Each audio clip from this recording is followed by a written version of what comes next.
Mike Mussina will make his 10th postseason start here tonight. Here's the starting lineup for the Arizona Diamondbacks. They will lead it off with Tony Womack.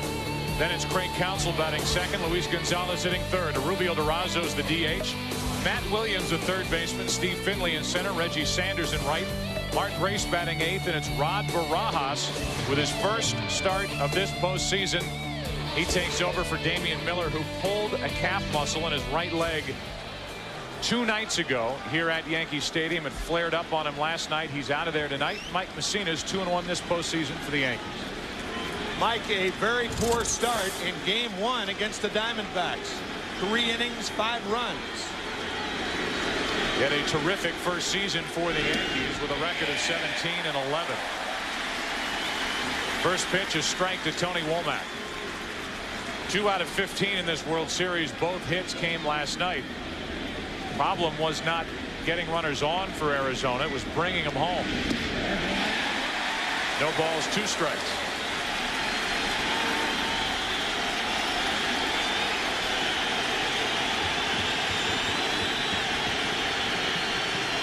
And here we go.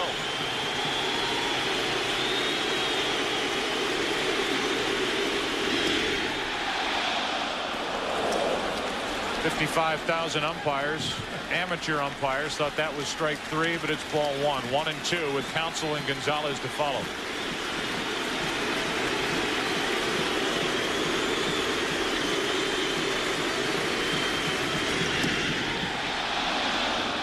They thought so again. It's 2 and 2. That was closer than the 0-2 pitch. You can see Posada setting up outside. A lot of pitchers like the front corner of the plate, but that ball just missing. Good call, Jim Joyce. Now the 2-2 pitch to Womack.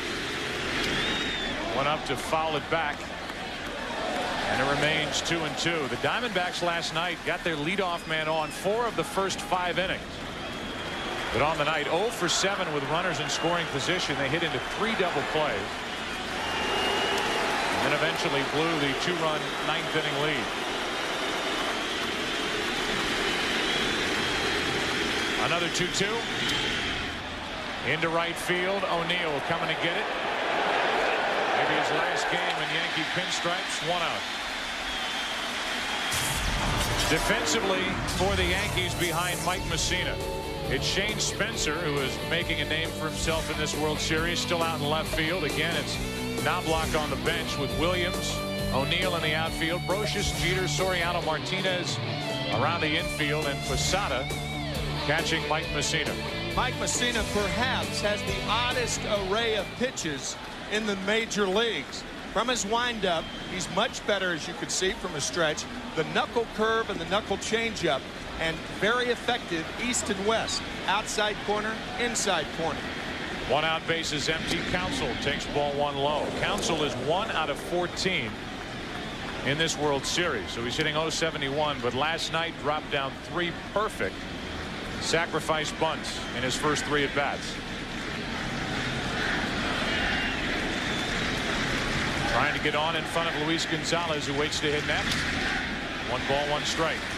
When we talk about east and west, we mean inside corner to a left-hander, outside corner to a left-hander.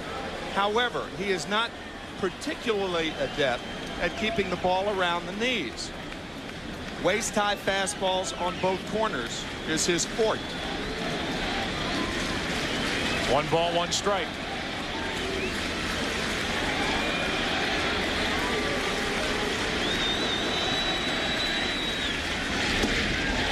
One ball, 2 strikes. When you talk to Joe Torre about that game 1 start for Mussina, in which he lasted 3 innings, allowing 5 runs on 6 hits and a 9-1 loss, all he says is he'll be better, and his teammates feel the same way, and the guys in the other dugout know that Mussina will be better in game 5 than he was in game 1.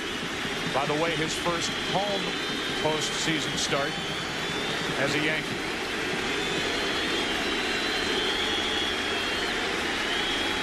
A ball and 2 strikes. 2 balls, 2 strikes. World Series game 1, 3 innings pitched, the shortest outing of his postseason career. 5 runs allowed, 3 were earned, tied for the most in his postseason career.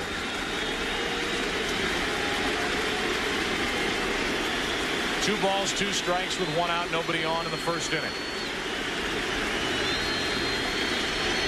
2 out. An example of the east-west effectiveness of Messina. Watch the tailing fastball get counsel. Front corner.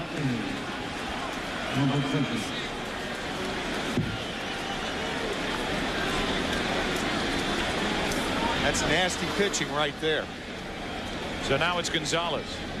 He's 4 for 14 in the World Series. At one point it looked like Gonzalez had tapped his way across the plate with what would hold up as the winning run last night until the 2-run home run by Tino Martinez in the 9th. The dirt for ball 1 to Gonzalez. Gonzalez in that start against Messina hit a 2-run homer in his second at bat against the New York right-hander, as counsel gives a scouting report to Steve Finley. A left-handed batter will go to another left-handed batter to see how a pitcher is pitching. You never see left-handed batters talking to right-handed batters early in the ball game.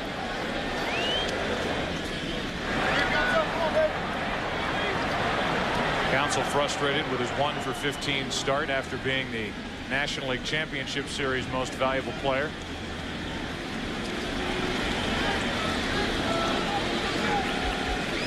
Here's a 1-0 pitch.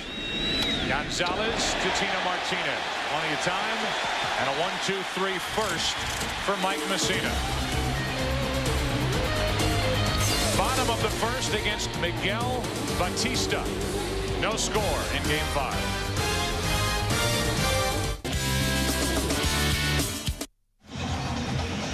Miguel Batista makes his 3rd postseason start. He is 1-1 this season. We give you the starting lineup for the New York Yankees. They lead it off with Derek Jeter.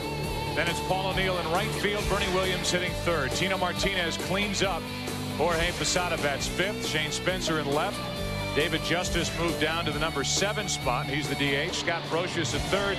And Alfonso Soriano is batting 9th. He's the second baseman. 48 appearances this year for Miguel Batista, but very flexible for Bob Brenly and the Diamondbacks. 18 starts. And Brenly saying before the game that Batista had 60 walks this year in 140 innings.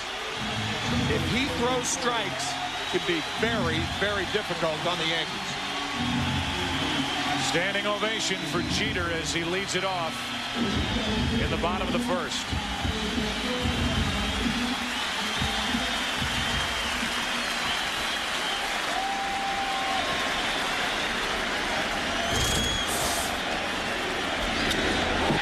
Into right field, pretty well hit. Sanders back to get it. 1 out. Reggie Sanders, part of the Arizona defense. Batista throws 1 pitch to get the first out of the first. It's Finley in center, Gonzalez in left. And same on the infield. The exception is Rod Barajas. He's behind the plate for the injured Damian Miller, a right calf strain. So Miller is out. He'll get the benefit of 2 days off with a travel day tomorrow. And Rod Barajas really struggled in trying to curtail the opponent's running game. Usually with stuff like that, a pitcher would have 35 starts a year, but surprising stuff for a spot starter, a hard breaking ball, and as we said, control could be the issue. 94 miles per hour for Miguel Batista, who's pitching on 10 days rest. Consider that during the regular season he averaged only 2.9 days of rest between appearances. So he has had a week and a half to think about his first World Series appearance. 2 balls, no strikes as he falls behind O'Neill. A guy who came up with Pittsburgh as a Rule 5 acquisition in '92. Was up with the Marlins in '96, went to the Cubs in '97, Montreal '98, '99, half of 2000. Then on to Kansas City. And this was his first year with Arizona. And he's fallen behind O'Neill 3-0. Derek Jeter swinging at the first pitch. We'll see if Joe Torre gives Paul O'Neill the hit sign here. If he does, O'Neill will look down and in. I talked to O'Neill during the pregame part of our night as he draws a one-out walk. O'Neill, who came to the Yankees in '93 and has been right at the center of the success with Joe Torre at the helm, has played 9 seasons here. A .303 average over those 9 years. A member of 4 World Championship teams. 18 or more home runs the last 9 years. The longest streak by a Yankee since Mantle.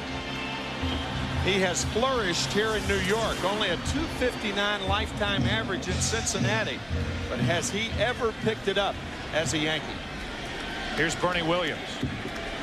Williams 3 out of 14 in this World Series, while the Yankees as a team are hitting only .160.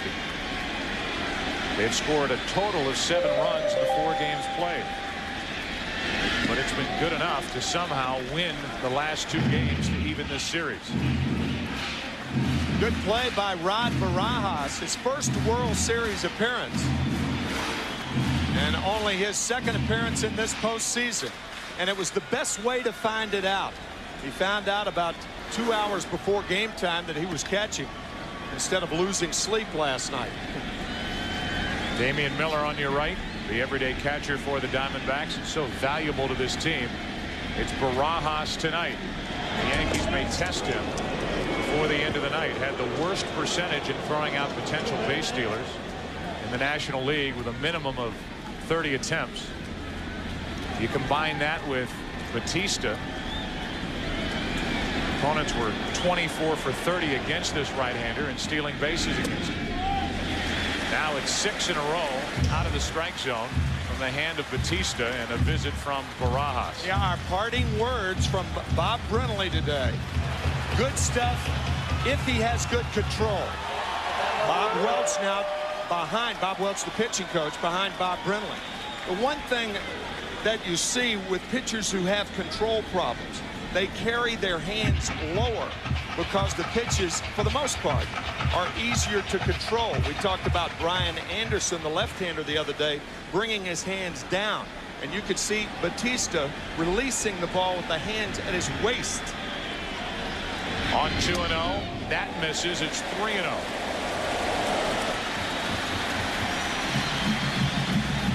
Total of 8 pitches. The first one of the night was lined into right by Jeter. And a 4-pitch walk to O'Neill, and it's 3-0 on Bernie Williams with Tino Martinez on deck. Swinging on 3-0 and a flare into left for Gonzalez. There's a big out for Miguel Batista, 2 away. After 7 straight balls, I don't think you give Bernie Williams the hit sign right there. Paul O'Neill, it's different, 3 in a row. But Batista had thrown 7 in a row, and this one may have been out of the strike zone. I do not think that's good strategy, hitting 3-0 after a pitcher has thrown 7 straight balls. Big hand for Tino Martinez as he steps in.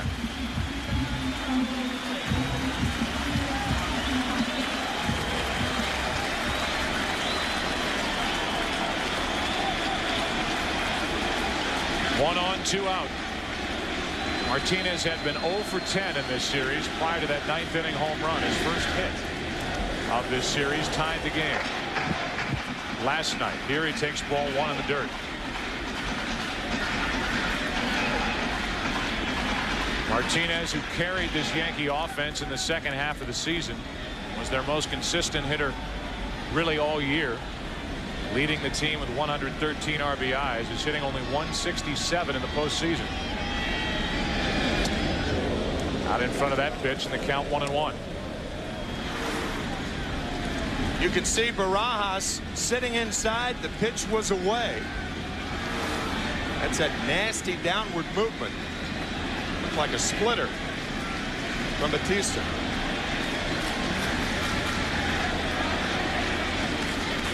A 1-1 foul. Batista's had 2 very good starts this postseason. He won Game 3 of the division series in St. Louis with 6 innings, allowing 2 runs on only 3 hits. And then in Game 2 of the National League Championship Series against Atlanta, he went 7, allowing 3 runs on 2 hits. Here he is 10 days later, starting game 5 of the World Series, with the series even at 2 games apiece. 2-2 on Tino Martinez.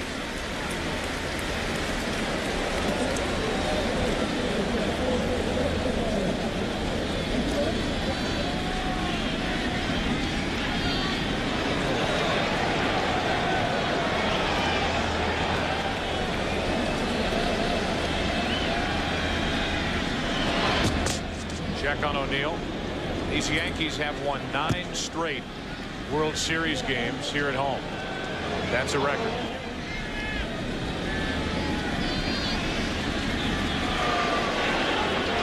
Winning 2-1 in game 3, and last night 4-3 in 10 innings.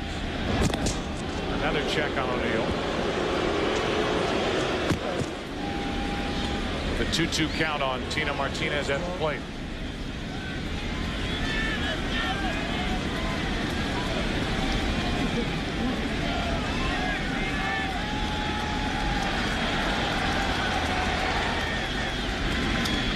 In front, and a foul into the Yankee dugout.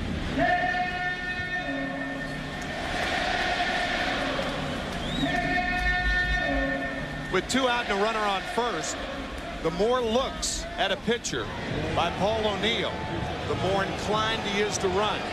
So the more foul balls, the more inclined he will be to take off. A guy who at the age of 38 stole 22 bases this season. Another throw over by Batista.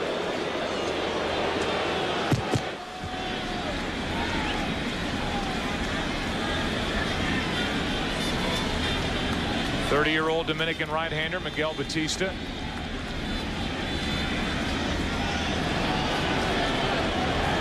The 2-2. Lined fair down the right field line. Takes a hop, goes right to Reggie Sanders. First and third, 2 out on a single by Tino Martinez.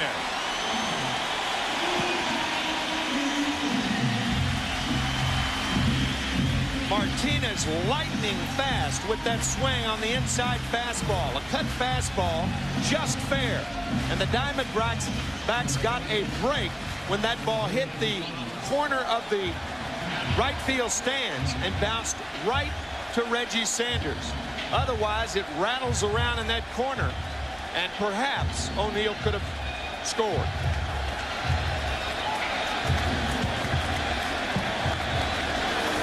O'Neill showing the frustration as thought he might have a chance to score all the way from first on that ball down the line. Now it's Jorge Posada. Runners at the corners, 2 out. And a strike from Batista. Yeah, O'Neill knows how tough it is to play right field in this stadium. Ball's down the line. If there is no fan interference, it can rattle around there, hug the wall, allowing that runner to score, as you see in that area right in there.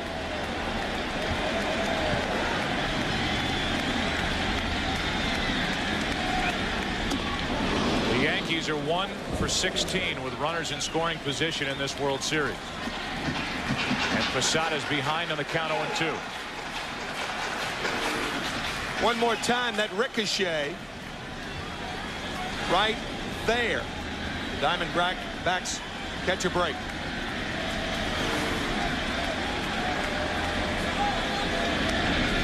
Posada strikes out in the first inning, is over. So the Yankees get a walk, a hit. Miguel Batista on 10 days rest gets around the walk and the hit, and after 1 inning in game 5, there is no score. 4 minutes. The 2001 World Series on Fox is brought to you by the people of United Airlines. We are united. By Siemens, Global Network of Innovation. And by Radio Shack, official sponsor of Major League Baseball. Second inning with no score. It'll be the 4, 5, and 6 hitters for Arizona. Durazo, Williams, and Finley against Mike Messina, who struck out 1 in the first inning. And Rubio Durazo, who didn't play in game 1 or 2. 3 out of 6 with 2 walks the last 2 games, leads it off. And takes it high, ball 1. Lack of the designated hitter in Phoenix. Bob Brumley playing Mark Grace. Durazo getting a chance with the designated hitter. It'll be interesting to see what Bob Brenly does in games 6 and 7. If there is a 7. Here's a 1-0 pitch. Got it past the bat of Durazo. Talked to Bob Brenly about Rubio Durazo, and he just glows when he talks about this young left-handed hitting first baseman. Just lightning fast through the strike zone. Bat speed. Durazo hops out of there. Hermosillo, Mexico. Signed away from the Mexican League by the Arizona Diamondbacks, and he came flying through their organization 2 years ago. Last year slowed by a couple of wrist injuries. And this year, a lot of his playing time was cut down by a bad back. Speaking of a guy who's had his fair share of injuries, Matt Williams waits on deck. Here comes a 2-ball 1-strike pitch. Durazo into center field. Williams. 1 out. Nice moment before the game here at Yankee Stadium when one of the most beloved Yankees to play for this organization stopped by, waved to the crowd. Don Mattingly, Donnie Baseball, and after throwing out the ceremonial first pitch, came over to Mayor Giuliani and gave him his jacket.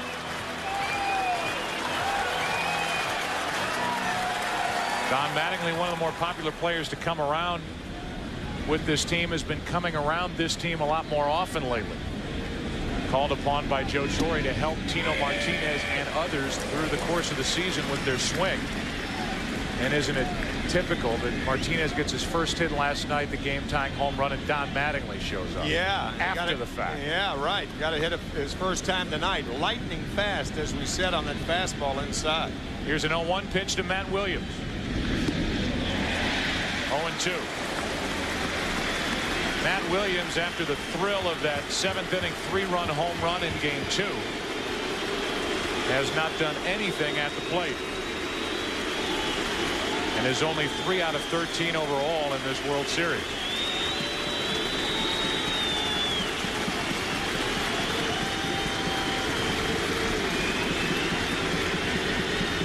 Here's an 0-2. 2 out.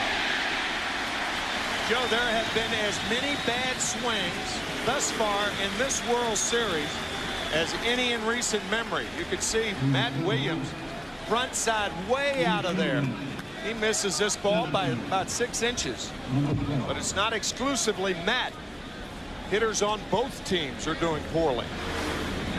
In fact, if you take Mike Mussina's game 1 start out of the equation, the pitching in this World Series has just shut down each offense as Finley takes strike 1.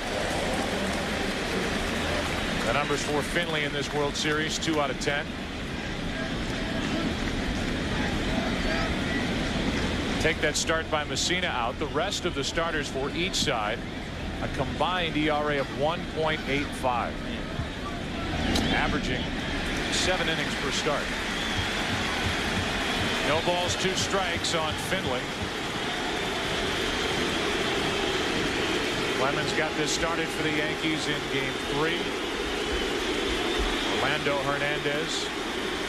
The bullpen, including Rivera, good enough for New York last night.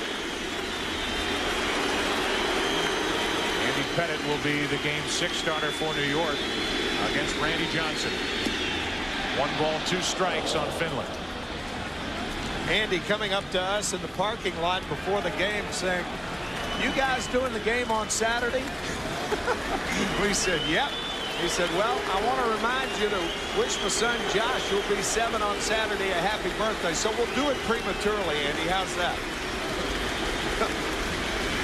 Here's a 1-2 pitch. 2-2. That's a pretty good Deer Park, Texas accent you got going there. Yeah. I've worked on that for a long time. I'm sure you have. Home plate umpire caught a piece of that pitch in the dirt. It came up and got him, and Jim Joyce is walking around trying to shake off the pain. It got him on the right arm. It got Jim because it did not get Posada. Jorge going to his right. And off the right arm of Jim Joyce. Joyce is joined by Dana DeMuth at first base, Steve Ripley at second, Mark Hirschbeck at third, Ed Rapuano down the right field line, and Dale Scott down the left field line. They're looking at the hand or wrist of Jim Joyce.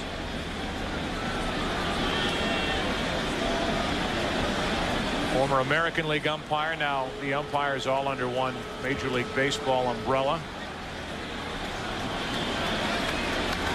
Gene Monahan, the trainer for the Yankees, the head trainer, Steve Donahue, the assistant trainer, looking at Jim. Appears to be all right. That's a strike calling hand too. See if that right hand is tucked behind his back on the next pitch. Looked like it was tucked there, but it nope, came up and hit Jim on the right forearm, right below the elbow, it appeared. 2 balls, 2 strikes. 2 out, nobody on, and Finley looking for the first Arizona hit.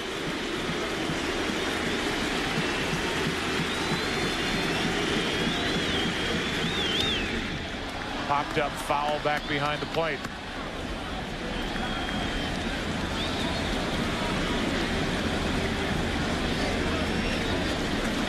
So Finley in a battle with Messina. Question is, who will take a 3-games-to-2 advantage out to the desert? Travel day tomorrow, and then game 6 on Saturday night. Another 2-2. And Jim Joyce is thankful that Posada got his body in front of that. It's 3-2. Yeah, the Diamondbacks will be flying to Phoenix tonight, arriving about 5 a.m. The Yankees will not travel until tomorrow. That is pretty standard practice since the Yankees are home. Get to sleep in their own beds, says Joe Torre. Randy Johnson will start game 6 against Andy Pettitte. Saturday, 7:30 Eastern, 4:30 Pacific. Here's a 3-2. Finley fouls it back and out of play. A rematch of game 2 when Andy Pettitte went 7 innings. Randy Johnson went all 9, allowing 3 hits, no runs. Andy Pettitte really threw the ball well that night, but was matched up against Randy Johnson, and nobody was going to beat Randy Johnson in game 2. And the big blow, as you said earlier, the 3-run home run by Matt Williams against Pettitte.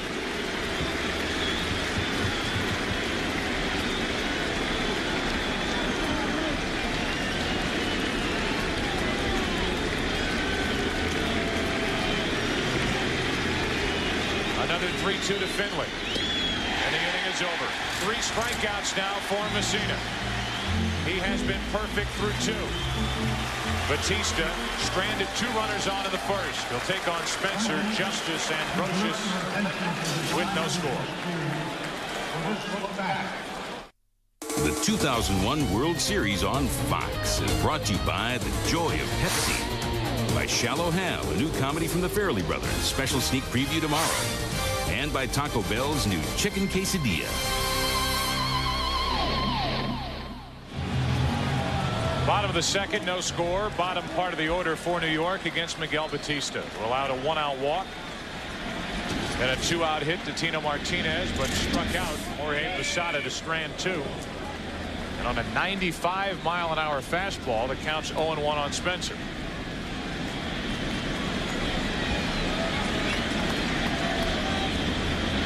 Spencer has done plenty in each of the 2 wins for the Yankees so far in this series.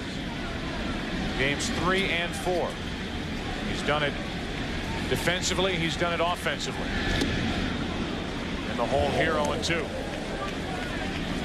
Whether it's been a diving catch, it's been his throwing arm, or a home run in last night's game,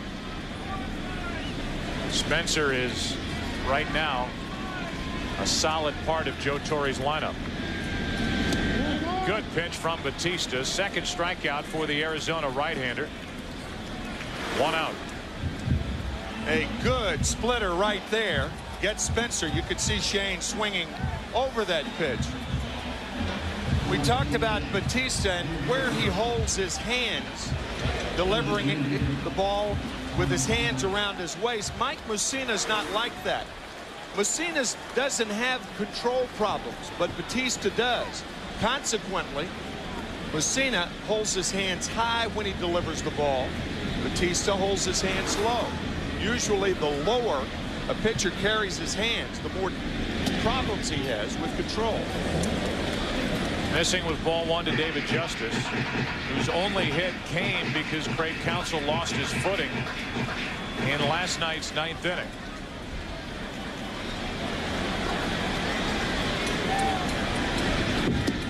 Another swing and another miss by David Justice, who has 8 strikeouts in 9 at-bats in this World Series. Yet Joe Torre continues to put his name in the Yankee lineup. Chuck Knobloch has been on the bench. Spencer has been in there. Justice has stayed in there. The grounds to short. Stayed down for Womack, and Tony stayed down on it, 2 away.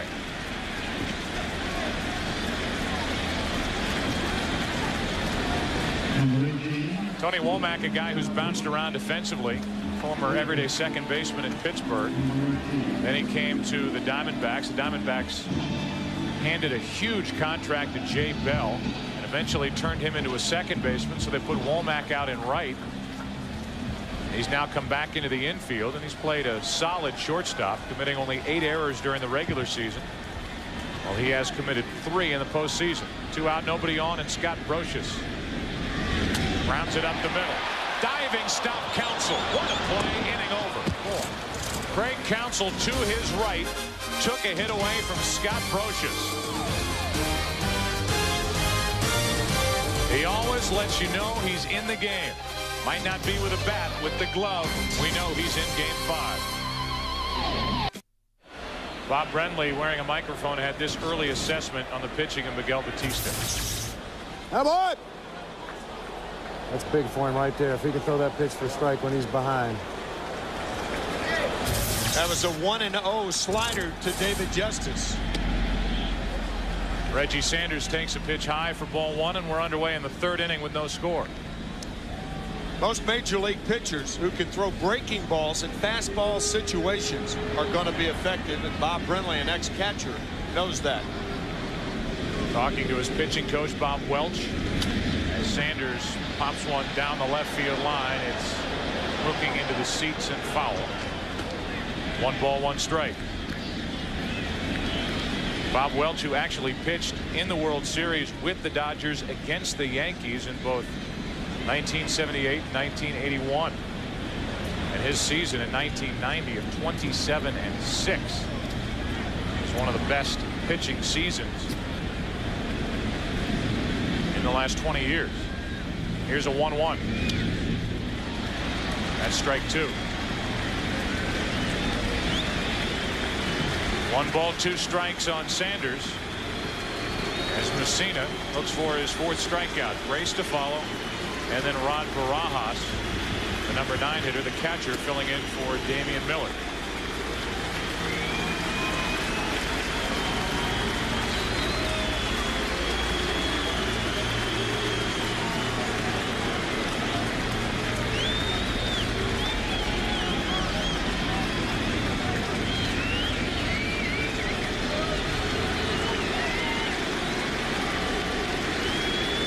Here's a 1-2.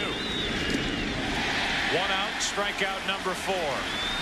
Continue to talk about pitching. We talk about Bob Welch. Game 2 of the 1978 World Series. Dodgers held a 1-run lead with 2 outs in the top of the 9th. 21-year-old Bob Welch, pitching in relief, strikes out Reggie Jackson. However, later Reggie hit a home run off Welch in the series. The Yankees won it in 6 games. Boy, that was a good Dodger team. Well, I'll say. Dodger team that kept the same infield together for 9 years. Steve Garvey at first, Davey Lopes at second, Bill Russell at short, and Ron Cey at third. Saw Yeager, the catcher, who was there for a long time.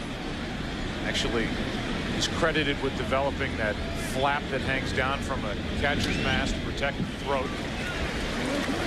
Now most catcher's masks, if they're not the hockey style mask, have a wire instead of that flap hanging down. for extra protection so a ball doesn't get up under the chest protector.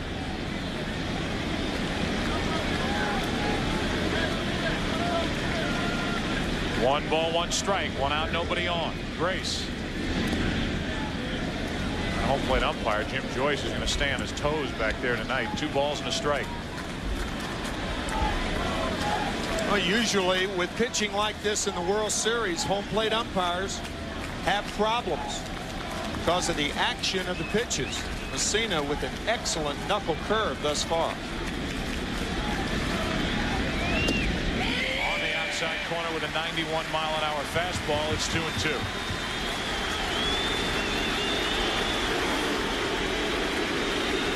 Might get to 2 strikes on Mark Grace, but he is very difficult to strike out. Messina struck out 4, 1 out, top of the 3rd inning, no score. Just inside for ball 3.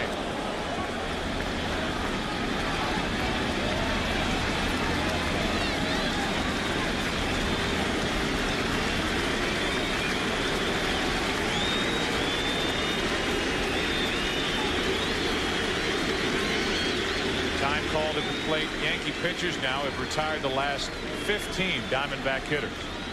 Going back to last night's game. And after Stanton gave up a couple of runs, good work by Ramiro Mendoza, and then the typical work by Rivera to help the Yankees win. So with 2 strikes, Messina cannot put away Mark Grace. And the Diamondbacks have their first base runner, a 1-out walk in the 3rd inning. Barajas will come up this week. Fox NFL Sunday begins with America's #1 pregame show as JB, Terry, Howie, and Chris get you ready for kickoff. Then the Buccaneers will take on the Packers in an NFC Central battle. Buccaneers coming off a dismantling of the Minnesota Vikings this past weekend, taking on Green Bay. Cowboys will also battle Kerry Collins and the Giants. Eagles and the Cardinals or other regional action. Coverage begins at noon Eastern, 9 a.m. Pacific here on Fox. Here's Barajas with his first at bat of the postseason. A guy who hit only 160 during the regular season while he was with the big league club. But while playing at AAA Tucson in 45 games, hit .321 with 9 home runs. He started the season with the Diamondbacks, was sent down on June 15th, called up for 5 days in July, and returned in September. 26 years old. Facing Mike Messina, and ahead on the count, 1 ball, no strikes. 1-1. Of all the games for Damian Miller to come up lame, as he pulled a right calf muscle 2 games ago, and he tweaked it again last night, so he's out of the lineup. It really plays into the Diamondbacks' hands as Barajas really worked well with Miguel Batista down the stretch. 2 big starts against the Dodgers when the Diamondbacks were still in a battle for the National League's Western Division. Division they won by 2 games over the Giants. That's foul. The count 1-2. I think if Damian Miller were a left fielder, he could have played tonight. But because he's a catcher and has to squat, that's what makes the calf muscle strain much more difficult and limits his mobility.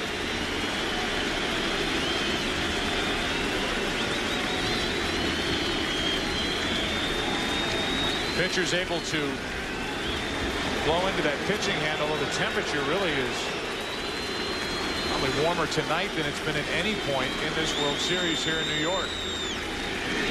Barajas checked his swing, and it's 2-2. It's a little warm up as we make our way back to the desert. 90-degree heat during the day and in the 80s at night. Barajas holding up, called correctly by Dana DeMuth, first base umpire. It's up to 61 degrees tonight. Very comfortable. Grace at first with 1 out. He drew a walk. Barajas with a count 2-2. Into center field, a base hit. First at bat in the postseason, and Barajas singles to center. It's 2 on with 1 out, and you can hear Eddie Rodriguez, the first base coach, applauding Barajas in his first World Series at bat. He's on with a hit. That's the best thing, as we said, to tell a young catcher 2 hours before the game that you're playing. No time to get nervous. Good at bat by Barajas. Okay, you can't move your right hand. Now, facially, Barajas looks like John Franco, First step back. the excellent reliever of the New York Mets. A little bit, no? That's a no sale over here. No? 2 on, 1 out. Womack pops it into left field, and Spencer back to get it. 2 away, and the inning will be up to Craig Counsell. Grace almost too late getting back to the second base bag as Spencer threw in behind the runner. Mark Grace lackadaisical in his approach. I think Grace thought Spencer was going to third. There's Grace right there. Mark thinking Spencer's going to third. Whoa!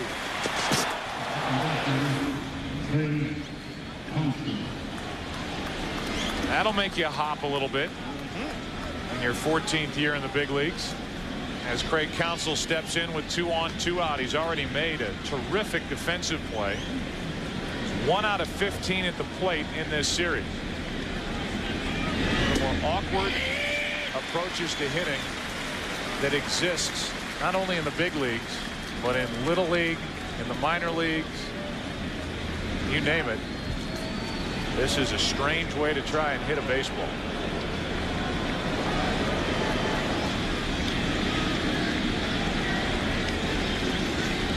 Two on, 2 out. A strike and a throw behind Grace, who's able to get back. Even with Posada popping up to throw down to second, the home plate umpire, Jim Joyce, gave Messina the strike. It's a good play by Posada because Mark Grace is not a fast runner, so he has to cheat somewhere. He has to try to get an extra step or 2. And Jeter trying to slip in behind Mark. Nothing doing. Grace is thinking, what are you guys trying to do to me? Yeah. First Spencer and now Posada. Here's a 0-2 from Messina, who has struck out 4. Posada dropped it, tags him. Counsell has struck out twice, and Messina gets around a walk and a hit. Diamondbacks get their first base runners, and we go to the bottom of the 3rd inning. They call it Moose for obvious reasons. No score, bottom of the 3rd. Some of the great moments of the 2000. Alfonso Soriano first up for New York in the bottom of the 3rd with no score. The 9, 1, and 2 hitters, Soriano, Jeter, and O'Neill. Against the right-hander Batista, who has settled in, retired 4 in a row with a couple of strikeouts, throwing hard tonight. He hits the inside corner with strike 1. Soriano 2 out of 13 in the World Series, hitting .261 in the postseason. And Batista may be surprising the Yankees so far, but he's not surprising his manager, Bob Brenly. Mark Grace was Batista's teammate with the Cubs in '97. He gives us these words about tonight's starter for Arizona, Miguel Batista. He's very comfortable pitching in big games. He's done it all year for us, and he's a very confident pitcher. He says, I remember Bob Brenly asked him, he says, are you going to be okay to pitch this big game against the Dodgers? He says, Skipper, you sit back and enjoy the show. Well, he is on a big stage here. Bigger game than a divisional rivalry with the Dodgers or the Giants. Those 3 teams battled down the stretch in the National League West. Now it's the World Series, and he's trying to pitch around the leadoff hit as the Yankees put their leadoff man on for the first time tonight. No sitting back either for the Yankees. If the Yankees had to choose one man to get on base as the leadoff batter, it would be Soriano because of his speed. Stole 43 during the regular season, and again inside on Jeter, as the Diamondbacks have done since the curtain came up on this 2001 World Series. Derek has seen a steady diet of fastballs inside. Interestingly, the ball he hit for a home run last night, a slider from Kim. Here's a 1-0. Soriano running. Barajas throw. Got it. Rod Barajas was a late addition to the lineup for Arizona. He threw out only 12.9% of potential base stealers. Damian Miller's teammates are getting on him in the dugout because Barajas has a hit. And now he throws out Soriano, trying to steal for the first out in the third inning. He had a good pitch to handle and came out of the chute very well. And a quick tag by Womack. Fine play by Barajas. Now the 2-0 pitch to Jeter. The opposite way and foul. Perhaps the hit and run was on that play. But a lot of times when a pitcher crowds a hitter with the fastball, it binds him up. But the Diamondbacks very happy, obviously, that Barajas made the play. That is a strong throw in a big situation by Rod Barajas. Throws like that were not in the scouting report. No. The Yankees scouts put together on Barajas. Another pitch up and in on the hands, 93 miles an hour, and the count 2-2. You can see Barajas sitting outside. Batista said, I'm coming inside. There's the combination of Barajas and Batista. Barajas trying to calm down Miguel Batista. Missed his target by plenty, but got the strike on the foul ball. 2-2.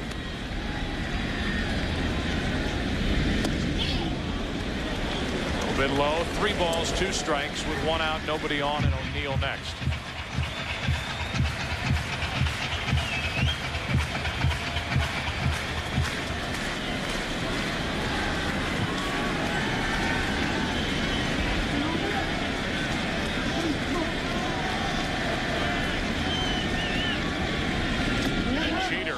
Swing struck him out. 3rd strikeout for Batista.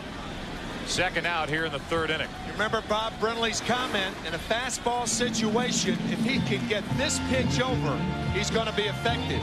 He doesn't get it over, but it's enticing enough to Jeter.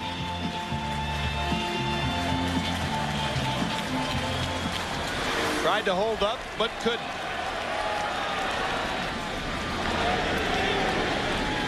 Jeter frustrated with that swing and his 2 at-bats so far tonight against Batista. 0 for 2 and now 2 out of 18 in this series. Here's O'Neill, and there's strike 1. Good pitch down and in.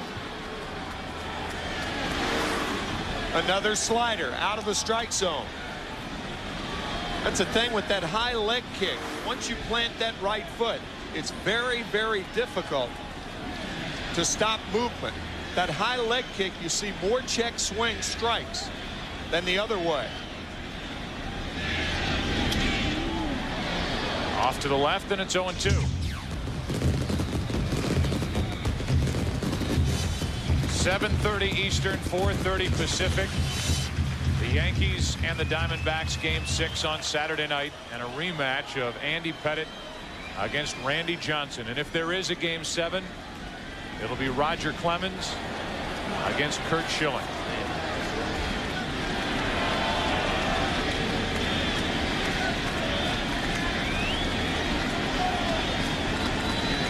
Here's an 0-2 to O'Neill.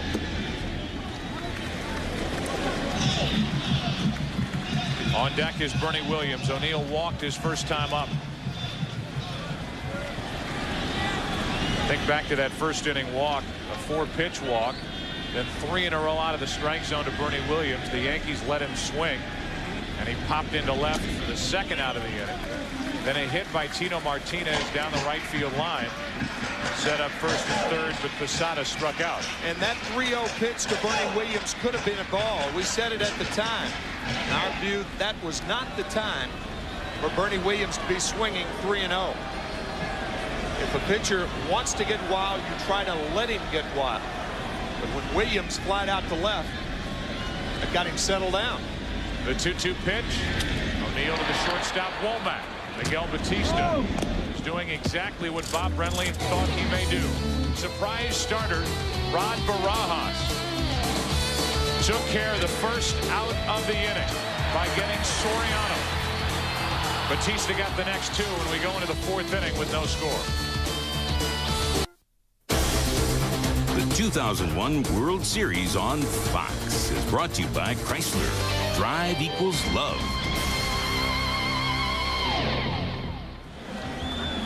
The first third of this game 5 is gone. No score. The Yankees have 2 hits. The Diamondbacks have 1. Arizona has the heart of its lineup. Gonzalez, Durazo, and Williams against Mike Messina.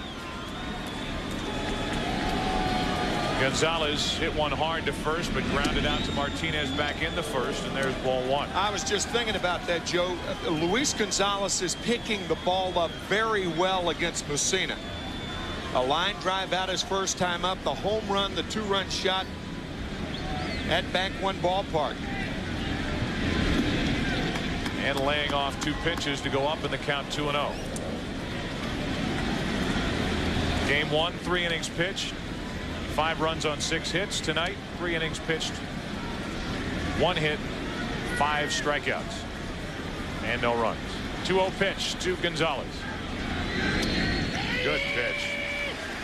Breaking ball on 2-0, like we heard Bob Brentley talk about with Miguel Batista. It's 2-1. Took just enough off of this pitch. Almost had a screwball movement to it. Posada almost didn't catch it. Yeah, snow cone. Here's a 2-1 pitch. 91 miles an hour to get it by the bat of Gonzalez. 2-2. Once you show him a 2-0 changeup, then you've reestablished the fastball. Durazo and Williams will follow.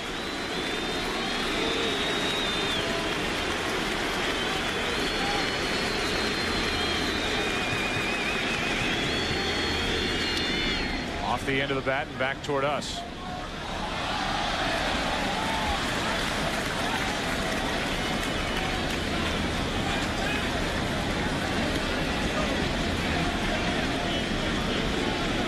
It was the second at bat back in game 1 against Messina. Gonzalez took a pitch down and in. Messina missed his target by a couple of feet. And Gonzalez hit it deep into the seats in right. Off balance here with this swing, gets under it. Soriano waits for it. Gonzalez 0 for 2. Mike Messina, 32 years old, from Montoursville, Pennsylvania. That's in western Pennsylvania. He, like a lot of youngsters growing up, used to play catch with his dad all the time. And when he was 11 years old, he told his father, "Dad, I'm going to be a big league pitcher someday." His father said, "Son, I don't mean to discourage you, but 10,000 other children have said that." The next year, his father couldn't play catch with him anymore. He threw too hard. And later he graduated from Stanford in 3.5 years with a degree in economics, so at least he was backed up in case this didn't work out. Ball one in the dirt to Rubio Durazo. For a free agent signee, a degree in economics is a good idea. And you count to $88.5 million and divided by 6. 1 ball, no strikes, 1 out, nobody on. Breaking ball for strike 1. If you go back in time to the 1990 Rochester Red Wings, Mike Messina on your left, Curt Schilling on your right. Same team, different time for each pitcher on that 1990 Rochester Red Wing team. We talked about Schilling when he was pitching in game 1 back in Arizona. Schilling at that point did not take his career seriously enough. He ended up moving on to Houston, was there for a year, had that meeting with Roger Clemens in the weight room at the Astrodome. And Roger Clemens for an hour talked about the commitment it takes for a big body pitcher like Curt Schilling to become one of the elite pitchers in the big leagues. And Curt Schilling took those words to heart and changed his workout regimen, things he was doing off the field as well. 1 ball, 2 strikes. Those two could square off, Schilling and Clemens, in game 7. 2-2 now on Durazo. But there is a game 7. You got the 5-time Cy Young Award winner Roger Clemens taking on Curt Schilling, who this postseason has been amazing.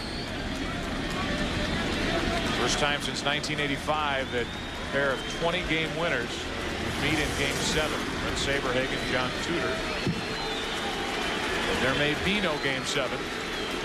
The winner of this one tonight wins on Saturday night in Phoenix. Here's a 2-2 pitch, and Durazo steps up.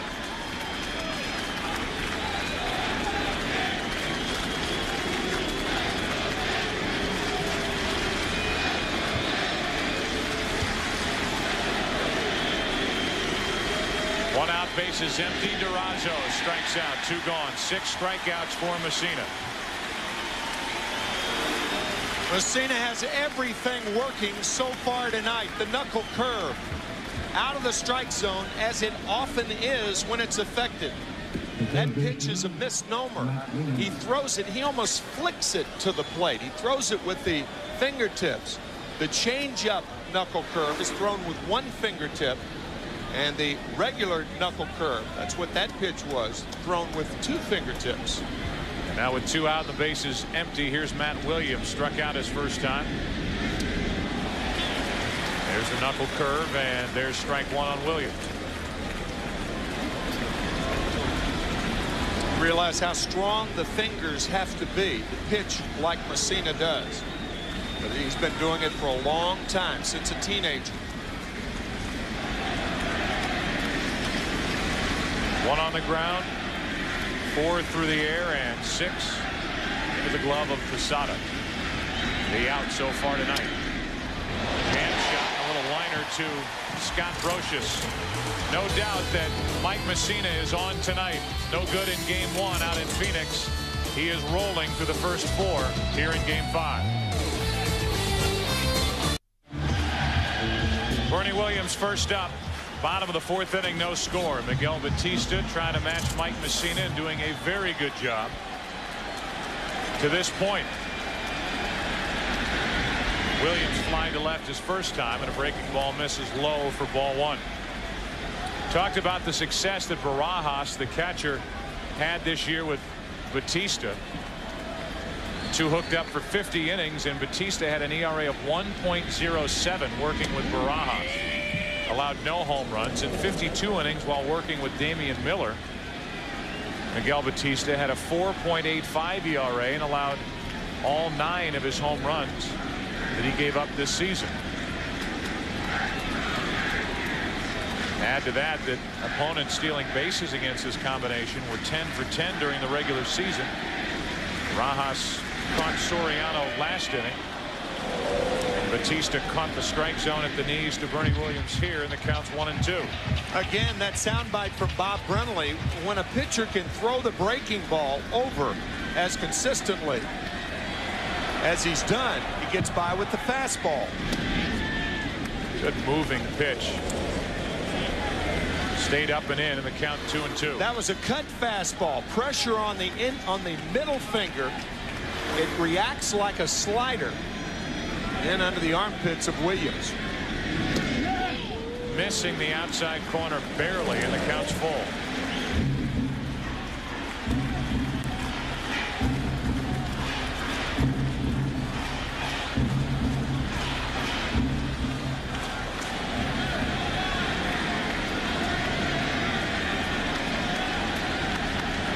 The 3-2 to Williams. A leadoff walk. Second walk handed out by Batista tonight. Try to get Bernie Williams to go for the slider. Bernie not biting. Here's Tino Martinez. Single down the right field line his first time up. Ball that hit off the railing and kicked to Reggie Sanders in right field, which eliminated any chance of Paul O'Neill scoring from first back in the first. Batista got out of that jam. Now he pops it up on the right side. Mark Grace wants it. Diamondback fans hold their breath as Grace pulls in a pop-up. It was in foul territory. 1 on, 1 out. We talked about Tino Martinez getting help from Don Mattingly. Mattingly in the background, and there he is watching Tino Martinez shortly thereafter against Ricardo Rincon hit a home run into the upper deck against the Indians. There have been a couple of times this season that Don Mattingly has checked in with the Yankees. He is here after Martinez hit that game-tying home run in the 9th inning last night. He's 1 for 2 today. Gary Denbo, the Yankee hitting instructor, obviously, he says anytime you have a chance to hear something from Don Mattingly, I welcome the help. absolutely. 1 ball, no strikes on Posada. It's Gary Denbo, who took over this season for Chris Chambliss, who's been the hitting instructor for Joe Torre. The start of that 96 season. Here's a 1-0 on the inside corner. Good moving pitch, and it's 1-1. Again, the slider. So Batista, when falling behind, has been very effective with the slider to left-handed hitters thus far.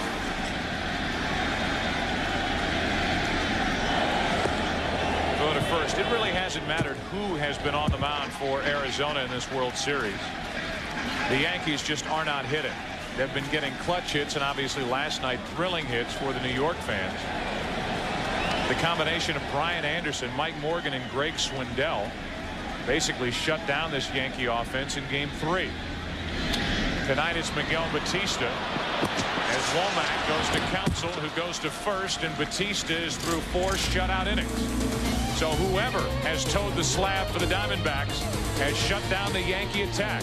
Series tied 2-2, no score as we go to the 5th. Back after this from your local Fox station.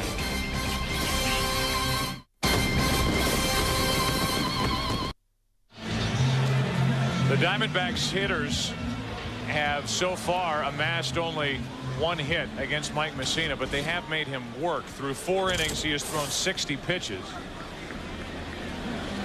Consider that Mariano Rivera is needed, or is available if needed, but only available for 1 inning tonight after working 2 innings in Game 3 and 1 inning here last night. Joe Torre will not use him for more than an inning tonight. At least that's what he told us prior to the start of the game, and that could always change. Pitch count can be good news and bad news. For Mussina, so far, it's good news, because when you strike out hitters, you obviously throw more pitches. One of the reasons for the high pitch count, he has struck out 6. 6 strikeouts, 1 walk, 1 hit. Knuckle curveball in there to Finley. Whoa. Off the table. Here's a 1-1 pitch. Steve Finley jumping back off the plate on strike 2, 1-2. You see the pattern to Mussina is there's no pattern. Knuckle curve, and then Krauts Finley with the tailing fastball. Finley gets it into deep right, and the Diamondbacks are on top. Home run Steve Finley, and it's 1-0 Arizona in the 5th.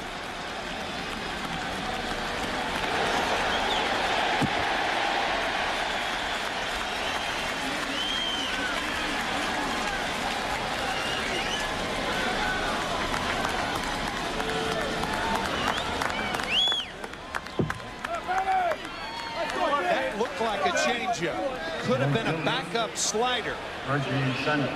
But Steve Finley's eyes had to get awfully big with whatever it was in the middle of the plate. He crushed that ball. Now Reggie Sanders takes a pitch in the dirt.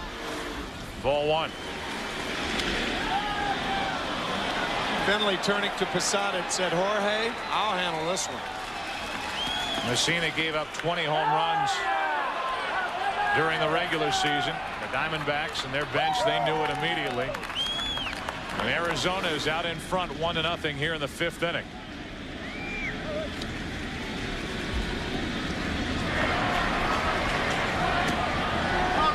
First World Series home run for Steve Finley, who, as we mentioned, was 1 out of 12 in '98 with the Padres against the Yankees. It's into the seats foul, 1 ball, 1 strike.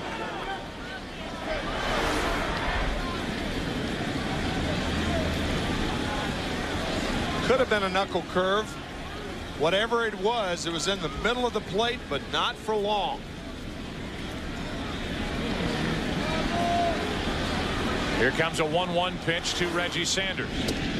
On the inside corner, 1-2. There have been a lot of hitters going around the bases in this World Series, but not a lot of hitters on base. Either a home run or nothing. All or nothing at all, as Frank Sinatra would sing. Here's a 1-2 pitch. Sanders strikes out, and that's strikeout number 7 for Mike Mussina. Take something off the curveball here to get Reggie Sanders. The Yankees in the bottom of this 5th will have Spencer, Justice, and Brocious. As Mark Grace digs in. Grace went deep last night, got one into the upper deck. A game-tying home run in the top of the 4th inning. It stayed a 1-1 game until the Diamondbacks got 2 in the 8th. Grace down the right field line, hooking foul. Last night, 3-1 pitch.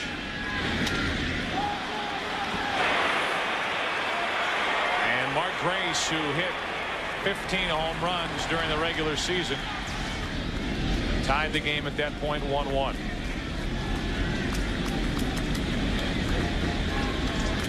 One out, nobody on. Grace grounds to Martinez.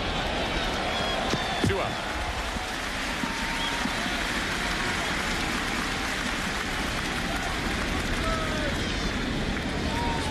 So with the bases empty, the number 9 hitter Rod Barajas, who was not only singled tonight but thrown out Alfonso Soriano trying to steal back in the 3rd inning for the first out with Jeter at the plate. Digs in.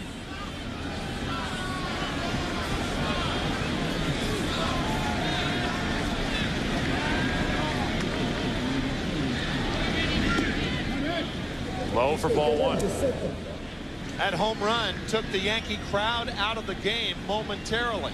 But keep in mind that the Yankee crowd was out of the game last night with 2 out in the bottom of the 9th inning. And it was Tino Martinez who took the first pitch that he saw from Byung-Hun Kim. Got it just over the wall in right center field. 1 ball, no strikes on Barajas with 2 out, 1-1. So here are the Diamondbacks trying to stop the momentum that is gathering for the Yankees with their victories in games 3 and 4, especially the way they did it last night in almost unbelievable fashion to beat Arizona. We mentioned it at the top. The Yankees, by coming back and winning that game, became only the 3rd team in World Series history to win a game when they entered the bottom of the 9th inning down by 2 or more runs. First time it's happened since 1929. The base is empty, 2 out. The crowd tries to get back in it.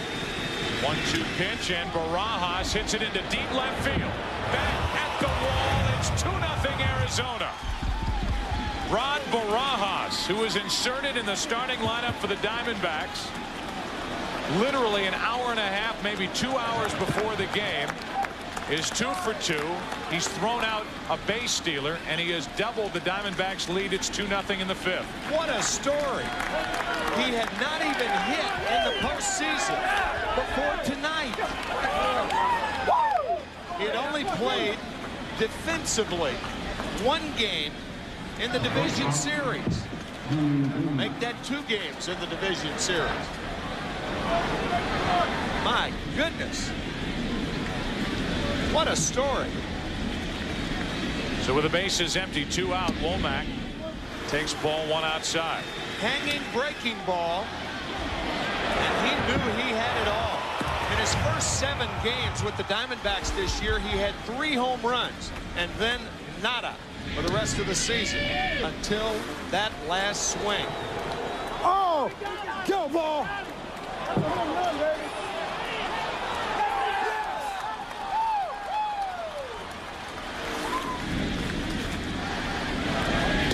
There's a strike to Womack, and it's 1-2. So Bob Brenly has seen Steve Finley hit his first career postseason home run in this inning. And Now Gonzalez and the Diamondback bench applauding Rod Barajas. Damian Miller, one of the first to greet Barajas when he got back to the dugout as Womack strikes out. The damage is done for the Diamondbacks. Steve Finley led off. Got one out to right with 2 out and the bases empty. A guy trying to be a Game 5 hero, Rod Barajas, got into one. And with that, after 4.5, it's 2-0 Diamondbacks. Here is our MasterCard fan cam as we play the bottom of the 5th in Game 5. I see trees of green, red roses too. I see them bloom for me and you. And I think to myself, what a wonderful world.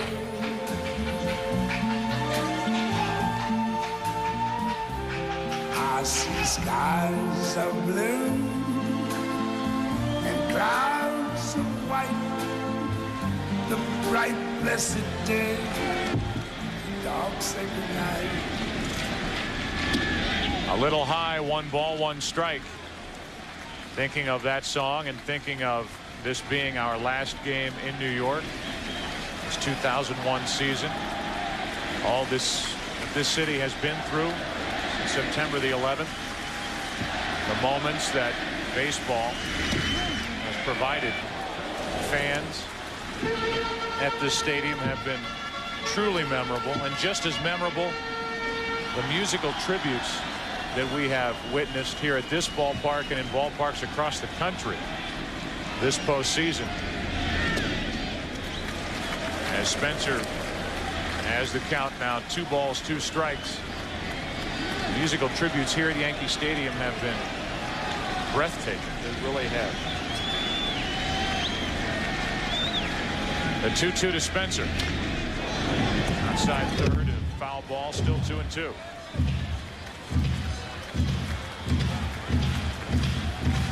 Police officers bringing that tattered American flag here to Yankee Stadium, recovered from the World Trade Center site.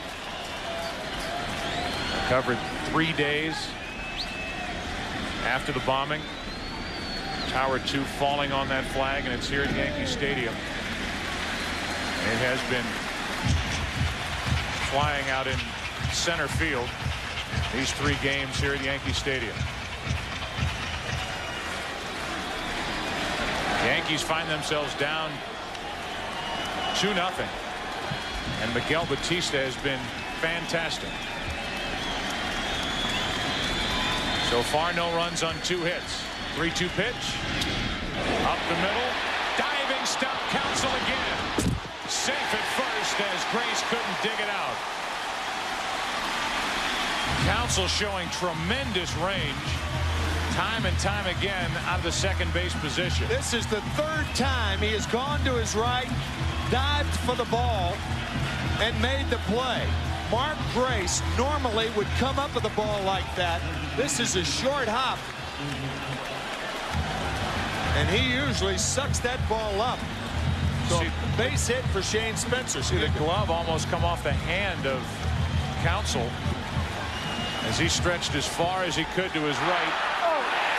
And then he, Bob Brenly, and the Diamondbacks bench disappointed. Grace couldn't come up with it. Base hit. Now Justice. Pitch in the dirt. Down to second is Spencer with nobody out.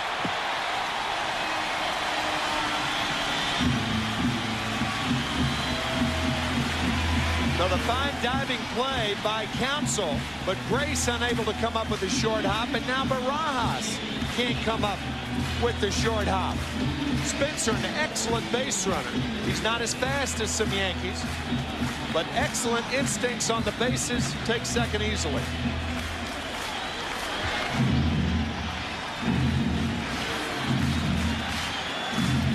Rod Barajas on your left, starting in place of the injured Damian Miller. Seated in the dugout, right in the center of all this action, is Miguel Batista, who takes a moment to rub up the baseball.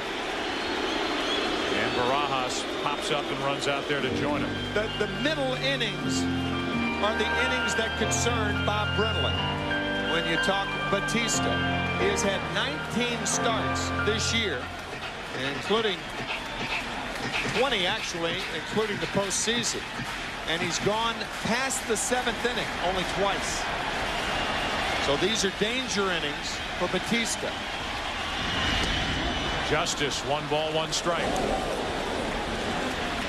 Remember, this Arizona bullpen is thin in the middle. The one guy they couldn't wait to get in the game got in there last night, Byung-Hun Kim, and ended up pitching 2 2/3 innings. So he is available tonight out of the bullpen for Bob Brenly, even with all that work last night. 1-1 pitch. Tying run at the plate. Justice checks his swing. The count 2-1, and Barajas kept it at the plate. You've heard of catchers framing strikes. Watch Justice frame this check swing to make sure that third base umpire Mark Hirschbeck knew he didn't go around.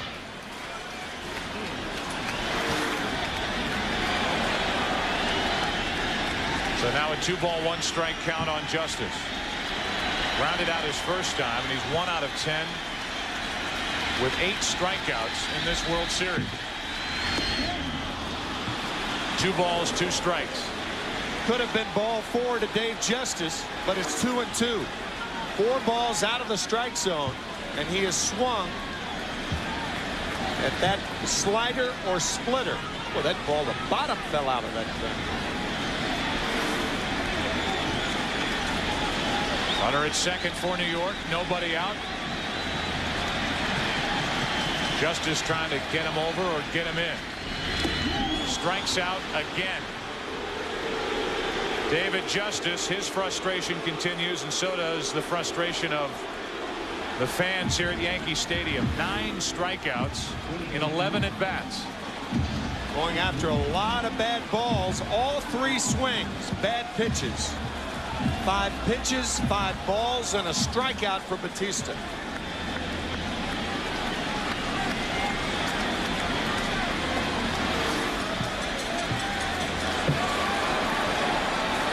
So Justice keeps finding his name on the lineup card, but can't do anything at the plate as Brocious taps it foul. Not even a productive out for David Justice. He pulls the ball, fly ball to center field or to right field, pulls the ball to the right side of the infield. Then the Yankees have a runner on at third with less than 2 out to score a cheap run. Not so.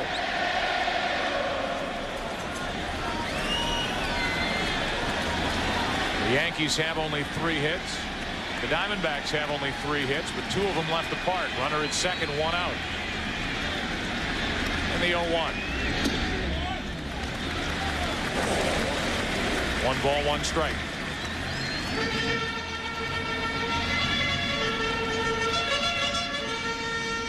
One out of 18 in this World Series for the Yankees with runners in scoring position, an .056 average.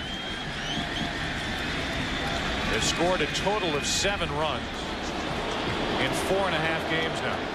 Yeah, they've been the Bronx winners so far in this postseason, but anything but the Bronx Bombers.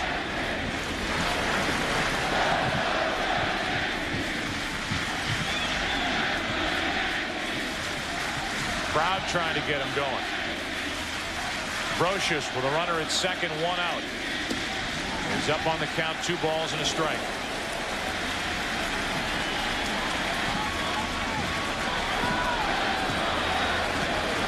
Diamondbacks with Batista on the mound tonight as opposed to last night. Curt Schilling pitching on 3 days rest. Batista doing his part tonight, trying to send this series back to Arizona with the Diamondbacks up 3 games to 2, and with Randy Johnson scheduled to pitch game 6.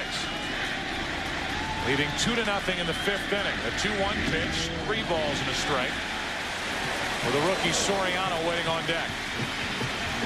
Diamondback scouting report: keep the ball away from the inside part of the plate to Scott Brocious. Some guys are low ball hitters, some guys high ball hitters. Brocious, an inside hitter. Pitch number 65 coming from Miguel Batista. 3-1 pitch to Brocious. Full count. If Brocious was expecting a 3-1 fastball, he didn't get it. And that has been the story with Batista thus far. Sliders and fastball counts. And you could see Scott Brocious swinging flat-footed at that 3-1 slider. You heard it from Bob Brenly earlier. If he can get that pitch over, right behind in the count, he'll be effective. Now the 3-2. Brocious pops it up down the right field line. Grace giving it a look, and it's out of play.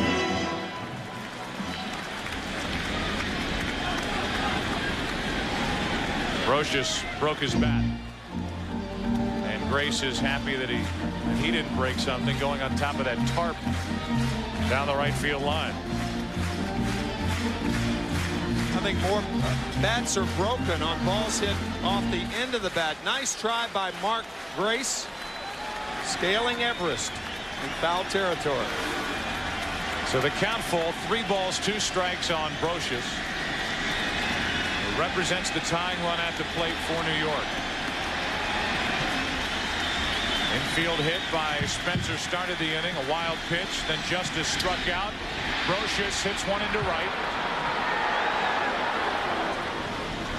Second out of the inning, and it's up to the number 9 man, Alfonso Soriano, as Miguel Batista tries to get through 5 shutout innings. You know, when you think about that at bat, Scott Brocious did not have 1 pitch inside, even though that pitch was up, away, and he broke his bat again.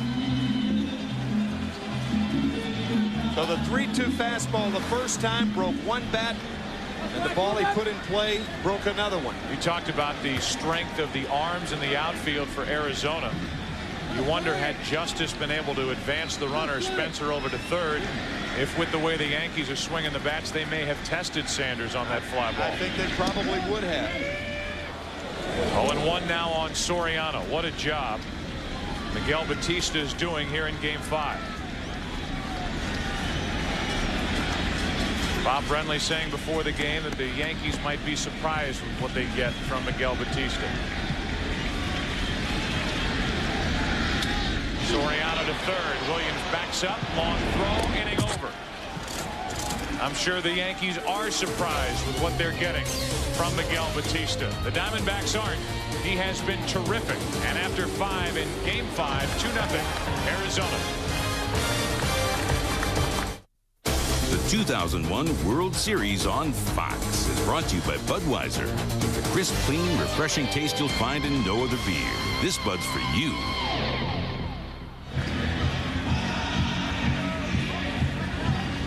There's Michael Brenly, Bob Brenly's 15-year-old son, doing YMCA with a grounds crew here at Yankee Stadium between the end of the 5th and the top of the 6th.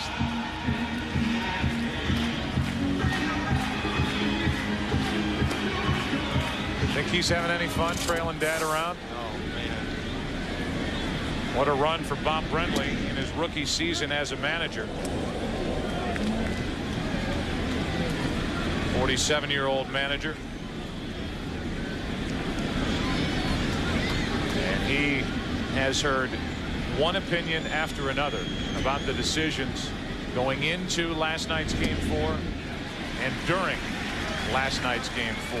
Should you start Curt Schilling on 3 days rest? I think with the way Curt Schilling pitched, now having him available for Game 7, that was the right decision. No question. Then the question was, should he have come out after 7 innings? As Counsell taps it at the plate, 1-2. And when you consider the move that Bob Brenly made, not only taking Curt Schilling out, but going to Byung-Hun Kim, who hadn't pitched in this World Series, the young 22-year-old right-hander who made his series debut here in Yankee Stadium with a 2-run lead in the 8th inning. And Kim ended up striking out the side in the 8th inning.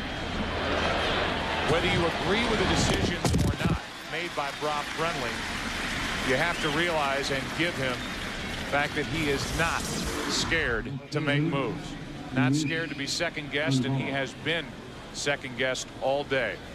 Here is tonight's box score for Arizona, brought to you by John Hancock. And the hits by Finley and by Barajas. The only hits for the Diamondbacks in tonight's game. Finley hit a home run, was followed by Barajas going deep. 2 solo shots in the 5th inning. The critics of Bob Brenly last night wanted both ways. And they try to work both sides of the street. They say, first of all, that there's no way that Curt Schilling can come back with 3 days rest. And then they say there's no way you take Curt Schilling out of the game and bring Kim in. The same critics. It's foolish, in my view. 1 ball, 1 strike on Gonzalez. Bob Brenly, the first rookie manager to guide his team to the World Series since Jim Fry did it with Kansas City back in 1980.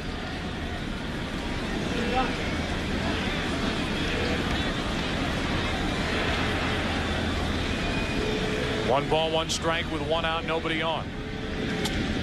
Gonzalez reaching for it, a flare to center. Williams broke back, comes in and gets it. 2 away with Durazo coming up. Change up to Luis Gonzalez, and a nice play by Bernie Williams. Curt Schilling, one of 2 stoppers as a starter for Bob Brenly. And then Byung-Hyun Kim is their stopper in the bullpen. But because of the results, naturally, open to question. The third was whether you send Kim back out there for the 3rd inning, throwing 61 pitches. Check swing ground ball off the bat of Durazo, and Messina tags him to end the top of the 6th inning. That's history. In the present, we go to the bottom of the 6th inning in Game 5 with the Diamondbacks up 2-0. The 2001 World Series on Fox is brought to you by Chevy Trucks, the most dependable, longest-lasting trucks on the road. By Paxil. And by MasterCard. There are some things money can't buy. For everything else, there's MasterCard. Well, as we move to the bottom of the 6th inning with the Diamondbacks up 2-0, Albie Lopez and Troy Brohan, right-hander and a left-hander, getting loose for the Diamondbacks in their bullpen. As the top of the order will bat for the Yankees, Jeter, O'Neill, and Williams against Miguel Batista, who's allowed no runs on 3 hits.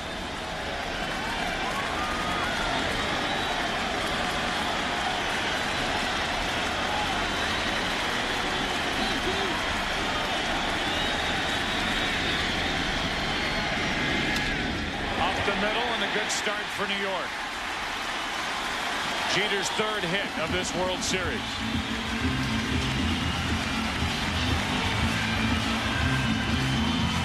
Byung-Hyun Kim struggles against left-handed hitters. And it was O'Neill who floated a hit to left field in the 9th inning with 1 out. And then with 2 out, another lefty, Tino Martinez, hit the game-tying home run on the first pitch.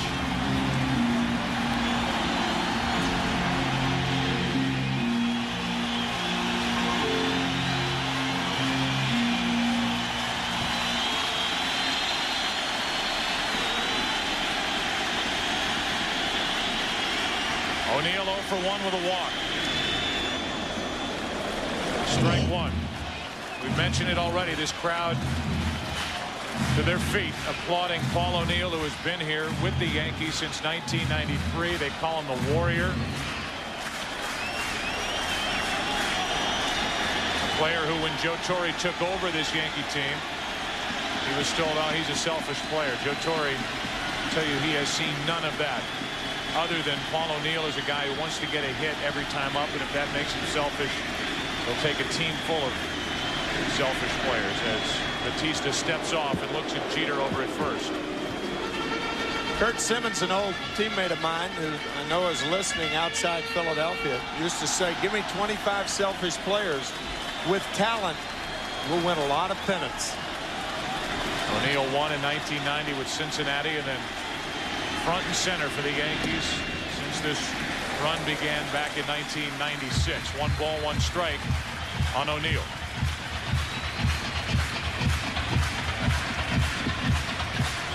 O'Neill did not start in game 1 or game 2. He is 3 for 10 at the plate.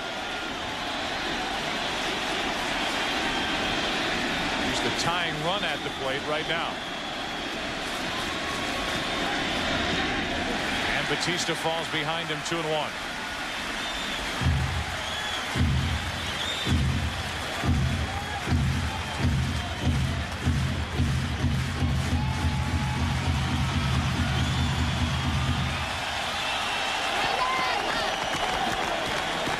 Neville O'Neill, Paul's wife.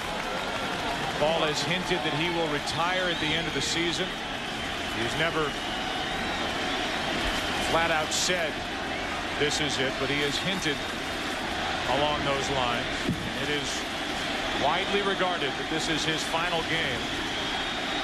The Yankee home pinstripes, and that's foul outside first to even the count at 2-2.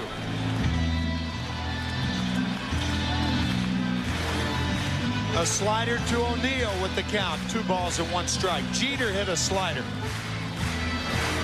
I think the surprise of the slider from Batista has gone, and that's why Bob Brenly has Lopez and Brohan warming in the bullpen.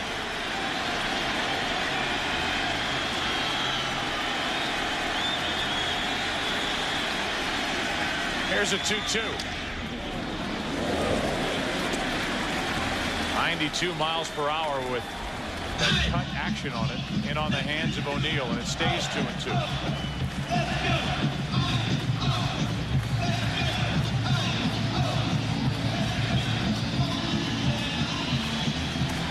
Paul O'Neill, at the age of 38, became the first player in Major League history to hit over 20 home runs, steal over 20 bases. Hit 21 home runs, stole 22.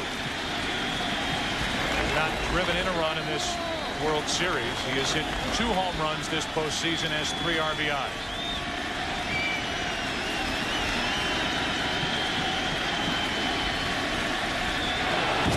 Jeter back easily. We showed that hit of Paul O'Neill last night with 1 out and nobody on in the 9th inning.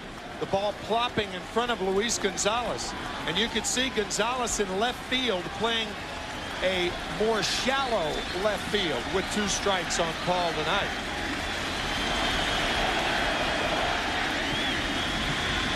The 2-2. Slow roller to Counsell. Tag for 1 out. Double play. What a play by Craig Counsell, who defensively has been terrific here tonight in game 5. Proper play by Jeter, trying to knock the ball out of the glove of Counsell. And the gritty Counsell completes the double play. If there were runners on 1st and 3rd in this situation, the runner going from 1st to 2nd stops and gets caught in a rundown. There's no sense in stopping if you're the only runner on. So Jeter doing the proper play, and a fine play by Counsell. And now with 2 out, nobody on, Miguel Batista 1 out away from pitching 6 shutout innings here in game 5. Bernie Williams stands in his way. Williams 0 for 1 with a walk.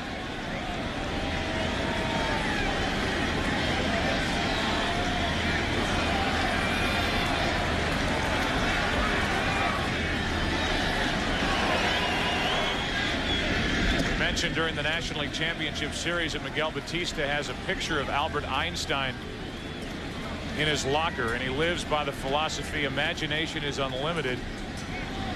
You know what you know, you do what you can do, but imagination is unlimited. A man is as big as he can dream, and who could have dreamed that Miguel Batista would step to the mound after that deflating, devastating loss the Diamondbacks suffered last night, trying to go through 6 shutout innings in game 5. He's behind in the count 2-0 on Bernie Williams.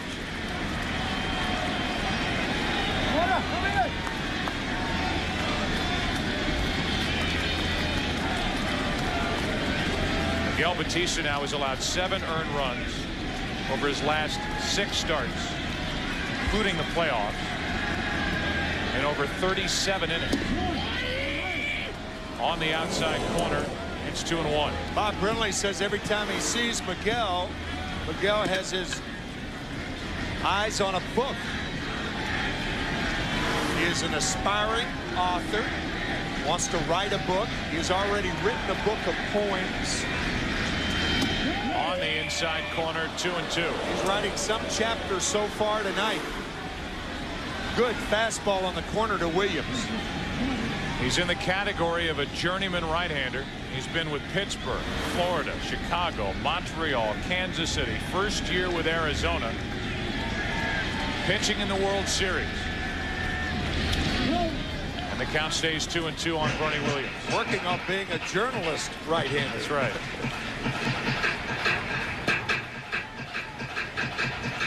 Albie Lopez and Troy Brohan still getting loose out in the Arizona bullpen. With a switch hitting Bernie Williams at the plate, and the left-handed hitting Tino Martinez waiting on deck. Crowd at Yankee Stadium quiet. Counsell again gets to go to his right, sets and throws. Craig Counsell, another strong play. What an outing tonight by Miguel Batista. He gets through 6 shutout innings. We go to the 7th here in Game 5. 2-0 Diamondbacks. Back after this from your local Fox station. Mike Mussina has been outpitched by Miguel Batista as the 7th inning rolls in, and Mussina will deal with Matt Williams, Steve Finley, and Reggie Sanders. Bottom of the order doing the damage tonight for Arizona. The number 6 hitter Finley with a leadoff home run in the 5th inning. With 2 out later in the 5th, the number 9 hitter Rod Barajas, a late addition to the starting lineup for the Diamondbacks, hit a home run. It's 2-0.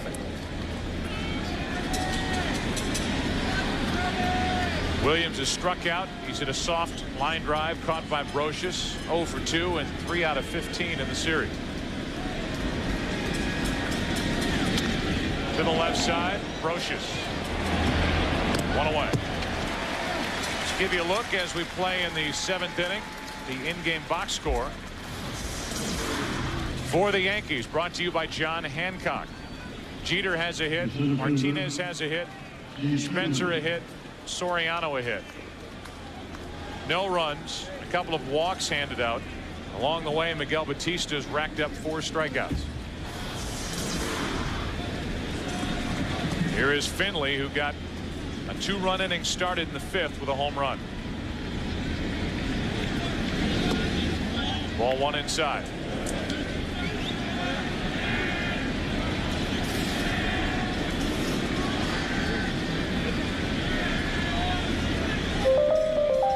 Heard a lot tonight about the knuckle curve that Mike Mussina possesses as he misses low, and the count is 2-0 on Finley. So far, Mussina has thrown 90 pitches.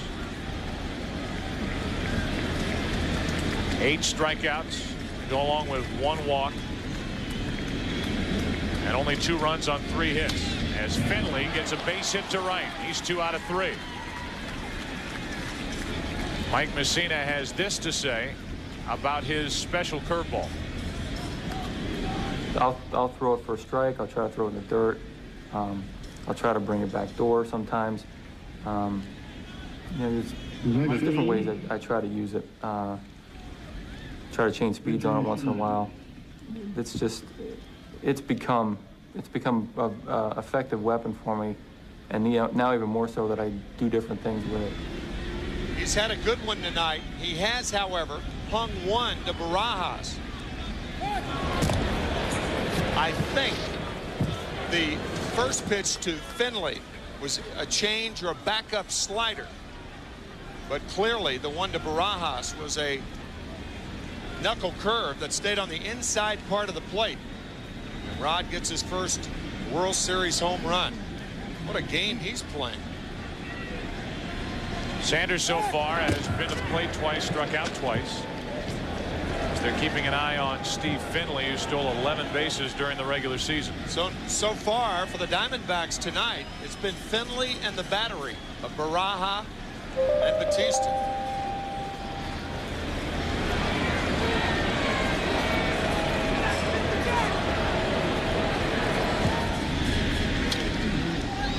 Strike one on Reggie Sanders.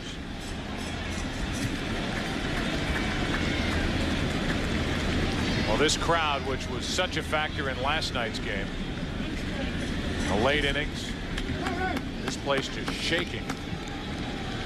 As the Yankees got 2 in the 9th to tie it, 1 in the 10th on the home run by Jeter to win it. They have been taken out of this game altogether.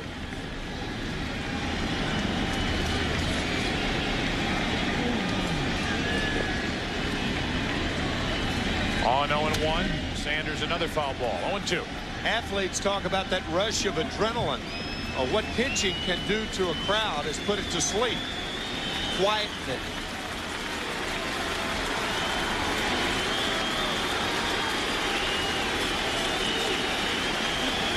Crowd wanting a Messina strikeout. Miguel Batista, if he goes back for the bottom of the 7th inning, will deal with Tino Martinez, Jorge Posada, and Shane Spencer. 1 on, 1 out in the 0-2 pitch. Still 0-2.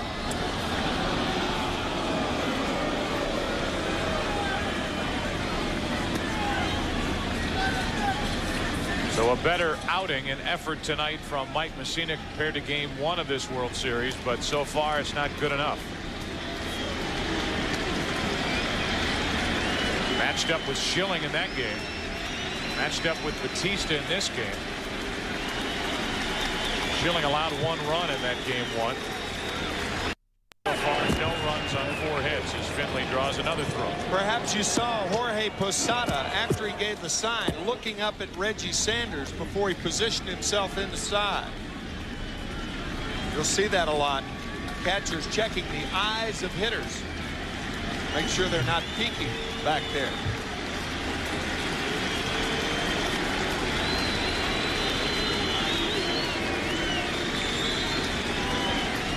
Now a glance down at first where Finley is, and that's on the outside corner, struck him out.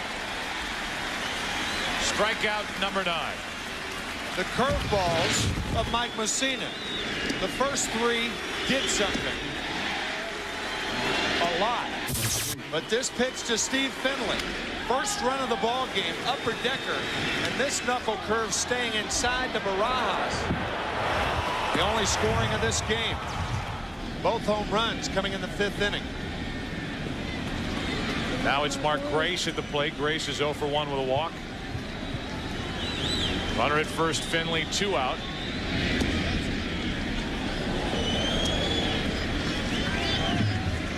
Messina this season, with whatever combination he was a part of with the catching corps, allowed only 9 stolen bases in just 22 attempts against him. Finley has yet to take off, and he stays put as Grace tried to check his swing, could not. It's 1-1. Mike Messina has quick feet. He also has a quick delivery. And the good changeup to Mark Grace. Mark couldn't hold up. Mark, a front foot hitter, which means he doesn't stay behind a lot of balls. Often his swing is over pitches. That's why he doesn't hit a lot of home runs.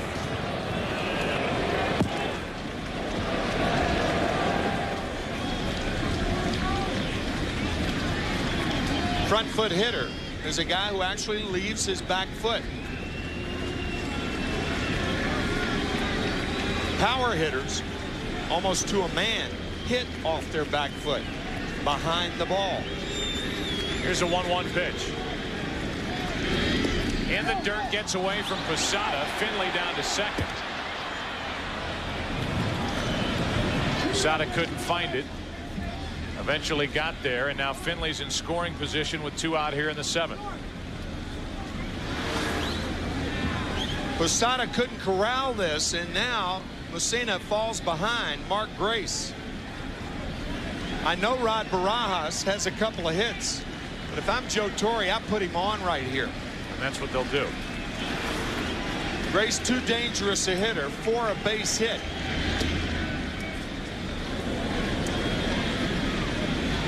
First intentional walk of the night. Cena walked only 2 intentionally all season, and now with 2 on, 2 out, here is one of the heroes for the Diamondbacks in Game 5, Rod Barajas, in the 5th inning. Breaking ball and got it into the seats and left. Second home run of the inning. Those are the only runs of the night. 2-0 Arizona. Another chance for Barajas. He's also thrown a man out trying to steal. He has singled as Stanton gets loose for the Yankees out in their bullpen. Get back to the top of this lineup. It's one lefty after another. Womack, Counsell, Gonzalez, Durazo. So Stanton's getting loose, but it's Messina on the mound with 2 on, 2 out. 2-0 Diamondbacks. Barajas. Strike 1.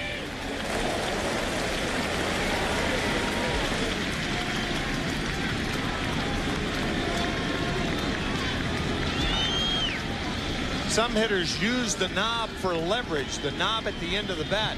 Barajas actually overlaps the knob. See that pinky on the left hand overlapping the knob. That's off the end of the bat, and the count's 0-2.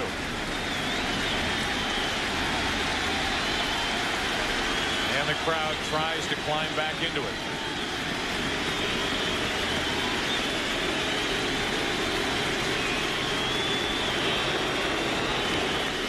Finley a hit in the inning. Moved down to second on a wild pitch, then the intentional walk to Grace. 2 out and an 0-2 count on Rod Barajas.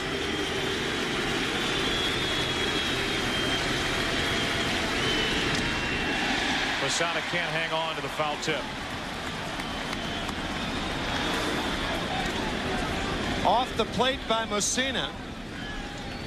And as you said, Joe, Jorge cannot hang on.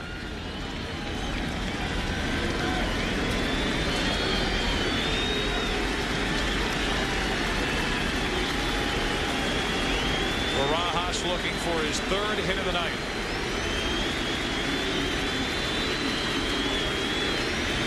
Trying to add to the Arizona 7th inning lead.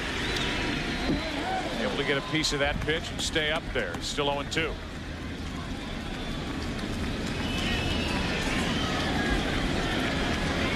You have to be impressed with Rod Barajas, getting only 19 starts during the regular season. 26 years old. Bounced back and forth between the big leagues and AAA the last couple of years. Split time this year. Hit only 160 this season for the Diamondbacks. Has 2 hits already. And he lines one into left field. There's Spencer, and the inning is over. Barajas hit it hard, but Spencer was waiting for it. And after a hit and a walk, the Diamondbacks have now left 4 on the night. Time to stretch here at Yankee Stadium. Tonight's game is being seen live around the world by U.S. servicemen and women, thanks to the American Forces Radio and Television Service. All of America salutes you and appreciates what you do for our country. Now let's go to public address announcer Bob Shepard. Ladies and gentlemen, will you please rise? And please direct your attention now to the microphone behind home plate and welcome Metropolitan Opera star Denise Graves, who will now sing God Bless America.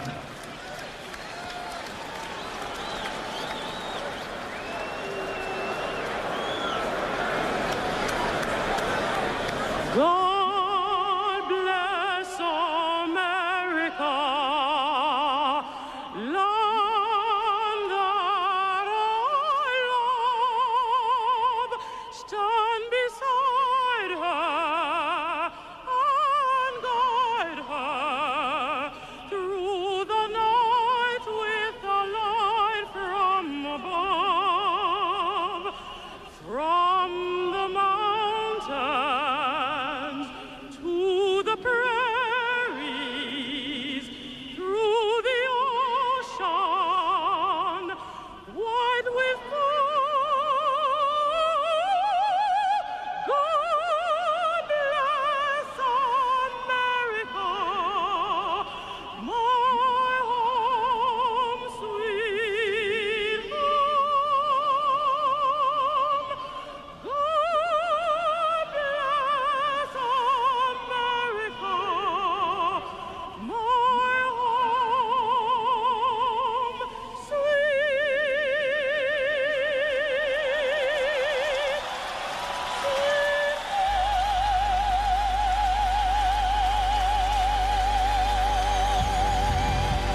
2001 World Series on Fox is brought to you by the people of United Airlines. We are United, and by John Hancock, official sponsor of Major League Baseball.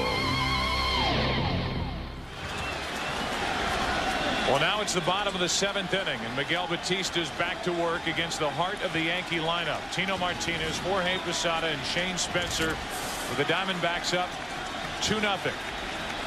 Game 5 of this World Series with the series even at 2-2. Ball 1 outside. 94 miles per hour from Batista, so he's still throwing hard.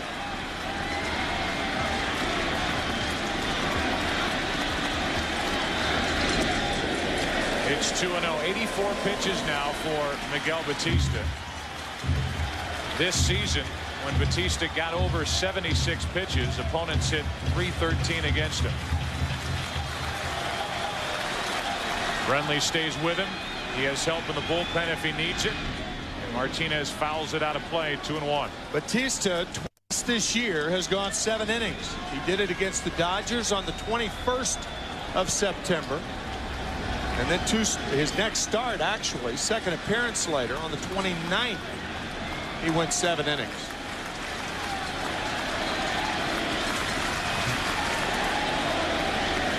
There are the numbers. 85 pitches tonight. The 2-1. Off the end of the bat, 2-2. Think about the first inning went for Batista. Jeter took the first pitch, lined it to the wall and right. A 4-pitch walk to Paul O'Neill. The next 3 pitches were out of the strike zone to Bernie Williams, and the Yankees turned Williams loose on 3-0, and he popped it up. Then a hit by Tino Martinez that caromed right to Reggie Sanders in right to eliminate any chance for O'Neill to score from first, and Posada struck out. The Yankees really haven't put anything together since then. A leadoff walk in the 4th, a leadoff hit in the 5th, a leadoff hit in the 6th. It's a full count on Martinez leading off the 7th. Little chopper back to Batista. 1 away. Our game summary is brought to you by Pepsi.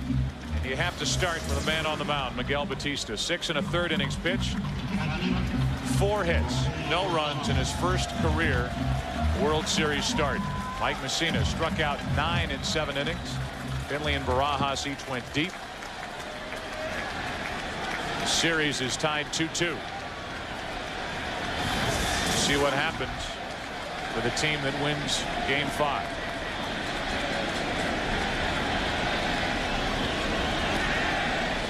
Batista started and then thought better of it.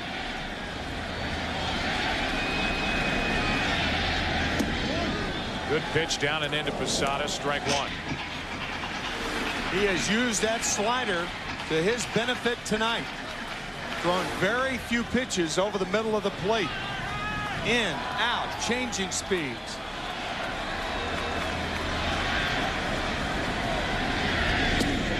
Too far outside, 1 ball, 1 strike. He had a quick look at the 2 remaining starters for Bob Brenly and the Diamondbacks. Randy Johnson on our left as we look at the Diamondbacks dugout, scheduled to start on Saturday night in Game 6. The count goes to 1-2 on Posada. Curt Schilling would work in Game 7 if there is a Game 7 against Roger Clemens. So if the Yankees lose tonight, they've got to beat both Randy Johnson and Curt Schilling. Tall order. Posada set up at 1-2. Just missed. 2-2. Posada struck out and bounced into a double play. The Diamondbacks have turned 2 double plays tonight. And again, Batista starts into his windup and then stops. The last time he did that, he probably was going to throw a fastball. He threw a slider to Posada. We'll see if the slider is coming again. Probably. Got him for the 2nd out of the inning. Strikeout number 5. And Batista is making it look easy here tonight. He finishes off Jorge Posada with the slider, and an indication of how well he is pitching tonight, going in and out, slider, fastball for the most part.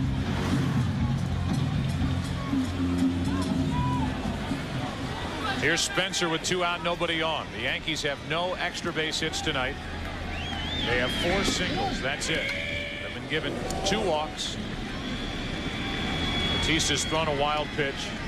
And the Yankees, again, have been shut down offensively. The 0-1. 0-2.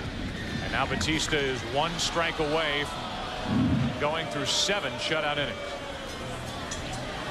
Talk about focus. You could see it in his eyes. Relaxed, confident.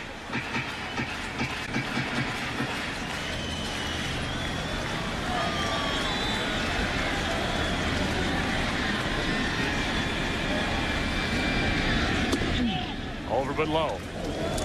We heard from Mark Grace that Batista, in a start earlier in the year, told his manager, don't worry, sit back and enjoy the show.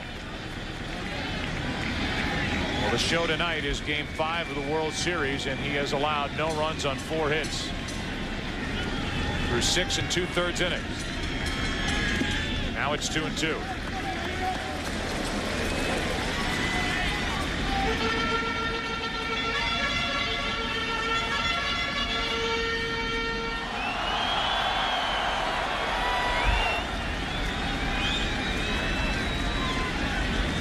Again, Batista slows it down, goes off the mound, gets the dirt away from his spikes, and now stares in for the sign for this 2-2 pitch.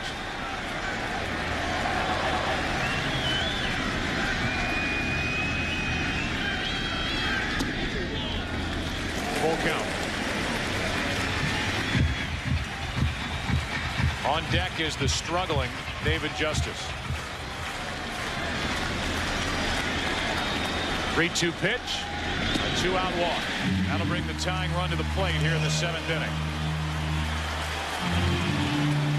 Interesting situation for Bob Brenly right here. Rohan was put on the roster, the World Series roster, exclusively for left-handed batters. But I think Brenly wants to pitch to the struggling Justice instead of bringing in Rohan to pitch to Chuck Knobloch. I think he'll take his chances with this matchup.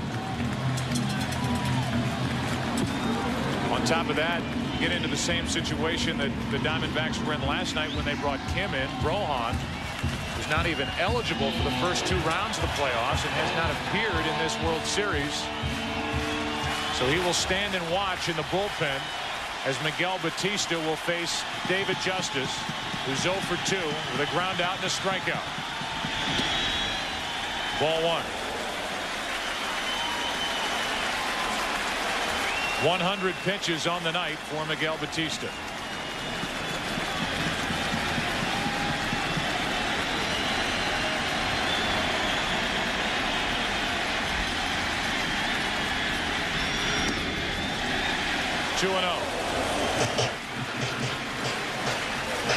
I'm sure some fans, especially Arizona fans, wondering, well, how are they going to do it tonight? How are the Yankees going to get up off the mat and come back on Arizona? Batista trying to end the 7th right here. And he's run the count to 3-0 after a 2-out walk to Spencer.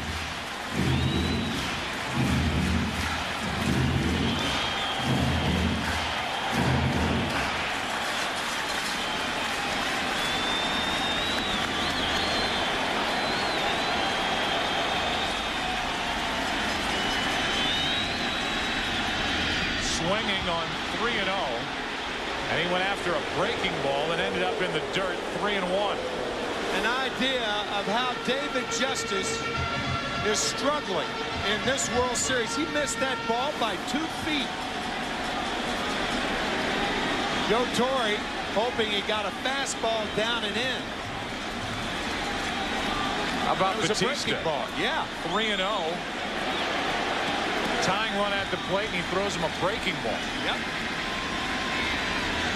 Now the 3-1. Now it's a full count. So he swings at ball 4. And then Batista threw a nasty fastball away. So if you're Batista, you almost have to come back with what you threw 3-0, which was a slider. Justice looks horrible at the plate. 9 strikeouts and 11 at bats. It was 3-0. He went after ball 4. Now it's 3-2, and the runner at first, Spencer, will take off. 2 on with 2 out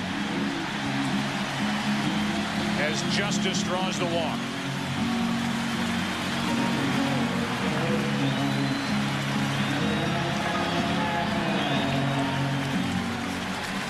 Two walks with 2 outs. You bring Lopez in to face Scott Brocious. Bob Welch out to talk. That means Batista staying in the game. Because if Bob Brenly takes out the pitcher, he does it himself. Remember, Brocious, an inside hitter. If Batista makes a mistake against Scott, he'll want to make it away. He'll give up the single, but not the long ball. That's at least the thinking of a pitcher and a catcher in this situation. And another good indication here as to what the Diamondbacks are working with in their bullpen. You've got Miguel Batista, who has had a 10-day layoff. Pitching, he's over 100 pitches. He just walked back-to-back hitters to put the tying runs on. Chuck Knobloch will take over as the pinch runner for David Justice. He's the tying run, the trail runner at first base. But you've got Albie Lopez, who was a starter during the regular season, available in the bullpen. He has not worked in this World Series either. And Bob Brenly telling us before the start of this World Series, if we need 1 out where we can bring a guy in against a right-handed batter to get a strikeout when we need it, Lopez would be the guy. But Lopez is still in the bullpen, and Miguel Batista is still on the mound. Tying runs are on, 2 out, 2-0 Arizona, 7th inning. Brocious, strike 1. Good pitch over the inside corner. But again, look at Barajas sitting outside, and the slider backs up and stays inside. Martinez grounded back to the pitcher. Posada struck out. A walk to Spencer, a walk to Justice. Now it's Brocious. 1 ball, 1 strike. As Bob Brenly tries to avoid his middle relief tonight. And Batista tries to avoid the inside part of the plate to Brocious. Tying runs are on.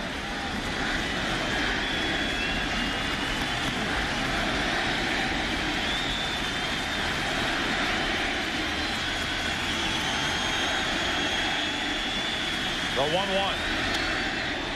Into shallow right field. Easy for Reggie Sanders, and the Yankees now have stranded 5. Miguel Batista gets through the 7th. We go to the 8th. Still 2-0 Diamondbacks.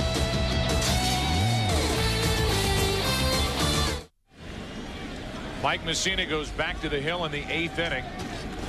A bit surprising with the left-handed batters coming up. Womack, Counsell, Gonzalez, Durazo.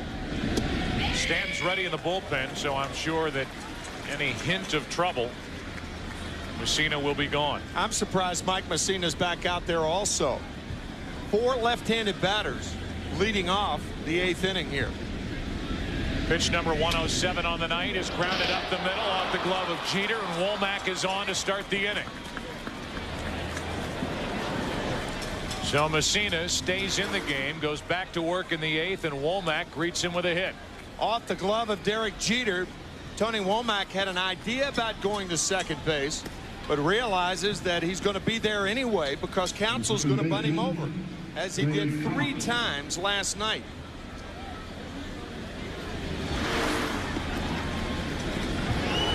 Still Stanton is in the bullpen. You can see him looking out from the bullpen.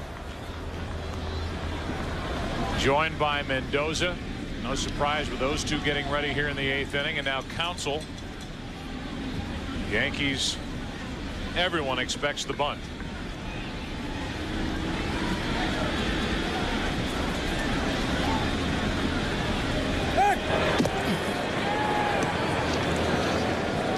Brinley said he thought about hitting and running last night the second time before Counsell laid down a bunt. He might do it here, thinking that it might be the last time a left-handed batter faces a right-hander with Stanton warming. Counsell has dropped down 6 bunts. They do hit and run. Throw down to second, and Womack is safe. It goes into center, and Womack will pop up and go to third. Stay there. Come on, Scott. So they stay with Messina. They leave Stanton in the bullpen. A base hit by Womack up the middle. Womack on a hit and run ends up at third base as Counsell came up empty on the swing. Bob Brinley with the hammer. A 2-run lead in the 8th inning. Last night he bunted 3 times in a row. He sends Womack. Even had Jeter come up with the ball. No chance to get him. As it stands, nobody out. And now Counsell able to hit away. It looked like Derek Jeter hooked the waist of Tony Womack. He missed the ball, and that glove went right around the waist. One ball, one strike. That's one way to stop him.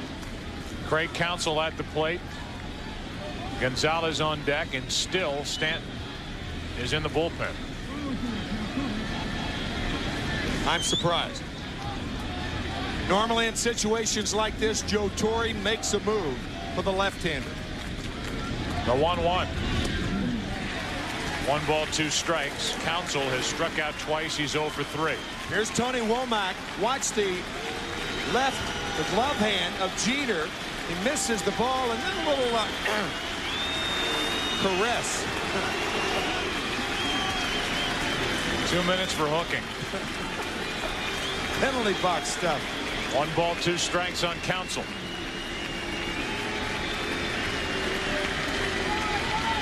Infield is in. Womack, who can fly, is over at third, and he stays put as Counsell taps to Martinez. 1 out.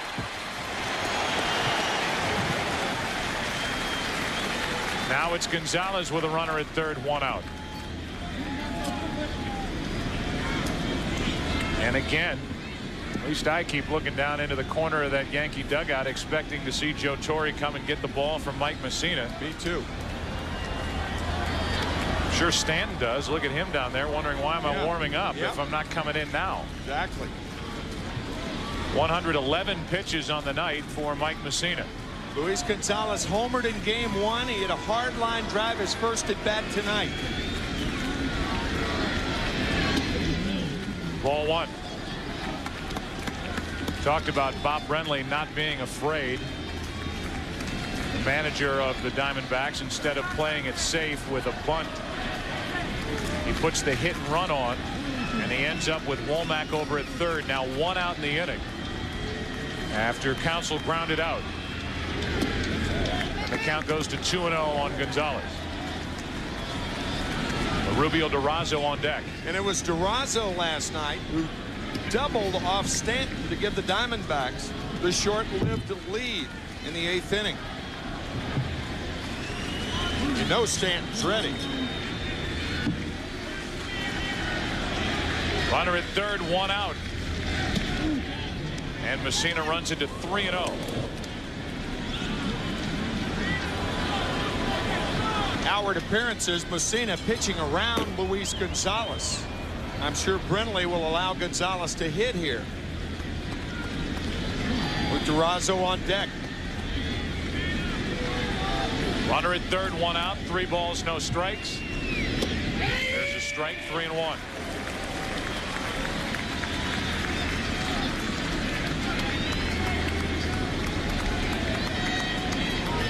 A hit, then a stolen base, and an error.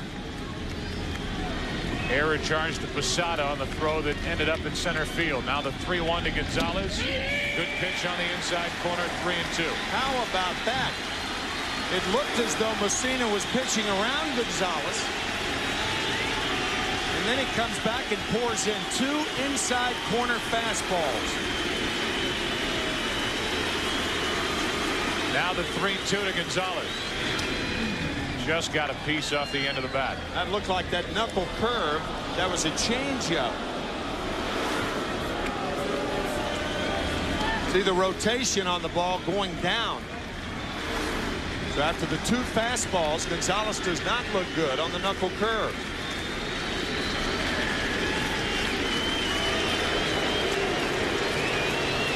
Womack at third with 1 out.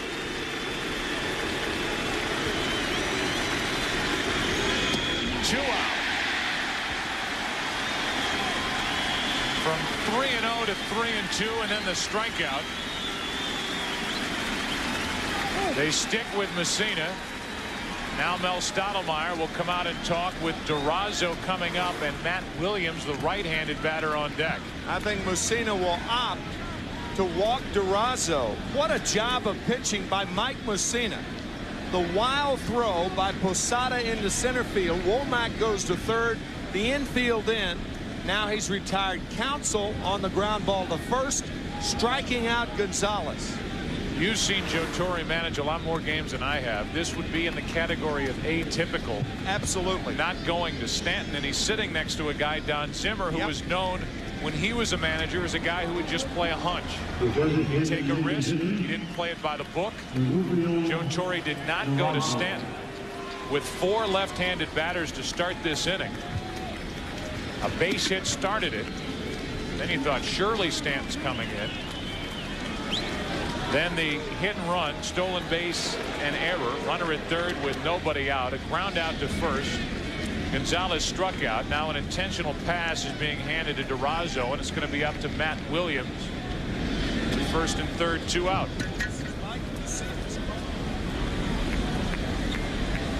This was Mike Messina's call. Mel Stottlemyre going out saying, Mike, do you want to pitch to Durazo or Matt Williams? And with 2 out, he's going to pitch to Williams. Matt has not looked good all night on breaking balls away, talking to himself, trying to keep that left shoulder in there. We'll see how Messina and Posada work Matt Williams.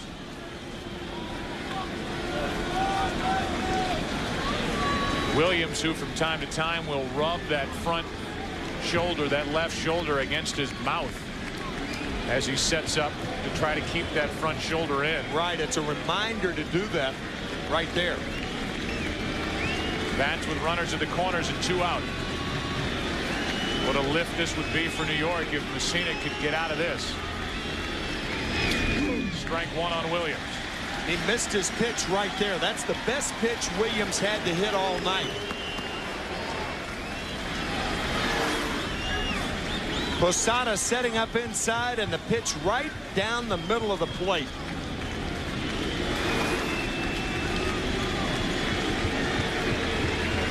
A 2-0 Arizona lead, top of the 8th.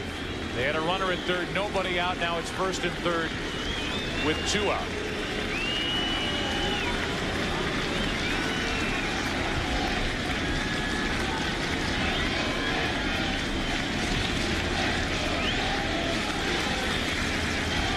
.123 pitches on the night for Messina.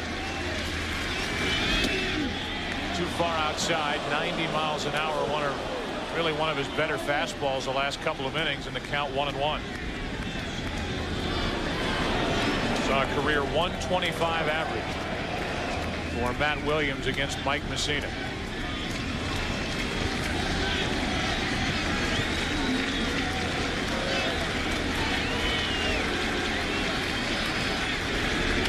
Popped up.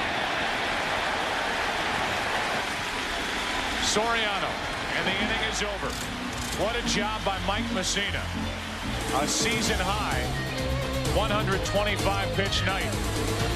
He gets a pop-up to end the top of the 8th. The Diamondbacks miss a scoring chance, and they still lead by 2. No, honey, this isn't a joke. The 2001 World Series on Fox is brought to you by Nissan. Driven by the Intel Pentium 4 processor, the center of your digital world. And by Sprint PCS, the clear alternative to cellular.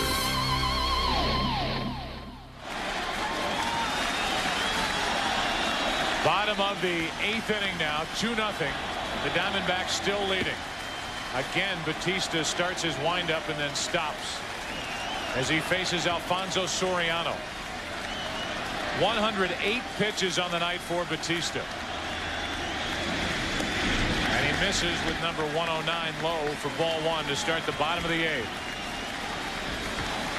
Now it's the veteran setup relievers. We saw Morgan and Swindell getting loose for the Diamondbacks in their bullpen. The 1-0, 2-0.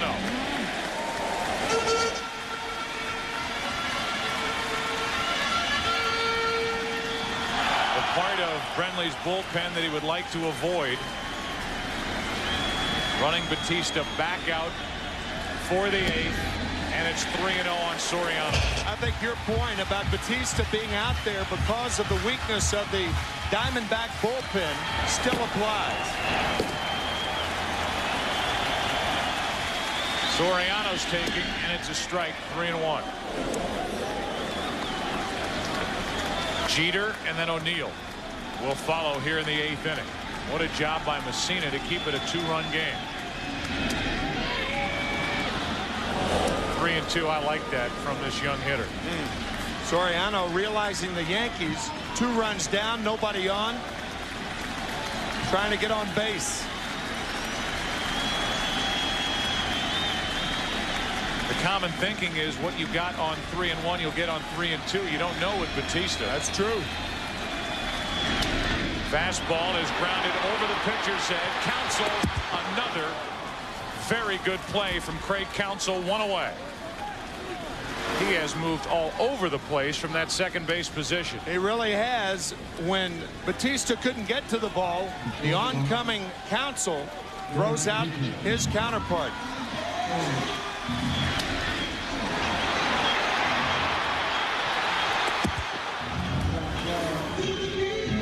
One away. Back to the top of the order for New York. The Yankees have 4 singles tonight against Miguel Batista, who was 11-8 during the regular season, 1-1 in the postseason. He really has made 2 very good postseason starts this year for Arizona. Game 3 of the division series in St. Louis, he won. Game 2 of the National League Championship Series, he pitched well, but the Diamondbacks lost that game. Strike 1 on Derek Jeter. He is saving his longest outing of the year for the World Series. Man. Twice went 7 innings. He's gone 7 1/3. He's still throwing hard enough. Jeter, who's 1 out of 3 tonight, is 3 out of 19 in this series and unable to catch up to this pitch. Bob Brenly telling us that Curt Schilling increases in velocity the later innings. So is Batista. The 0-2 to Jeter. 1 ball, 2 strikes.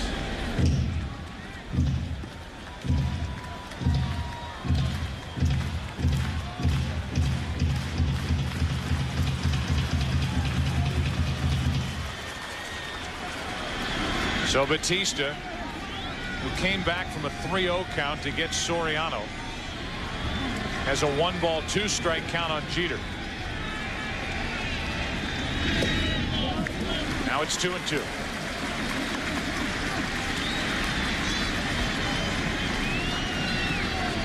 The left-handed hitting Paul O'Neill waits on deck. Depending on what Jeter does, this could be the last hitter of the night for Miguel Batista. Jeter strikes out. 2 out. The way he's throwing, if I'm Bob Brenly, is leave him out there. He's got that rush of adrenaline right now, and nothing seems to be slowing him down. Had Jeter reached O'Neill, who could very well be taking his last swings as a Yankee here at home, would have represented the tying run, and maybe you go get Swindell and go lefty on lefty. But this crowd is now standing and at least in the game for the moment, because one of their favorite players, Paul O'Neill, is at the plate with 2 out, nobody on.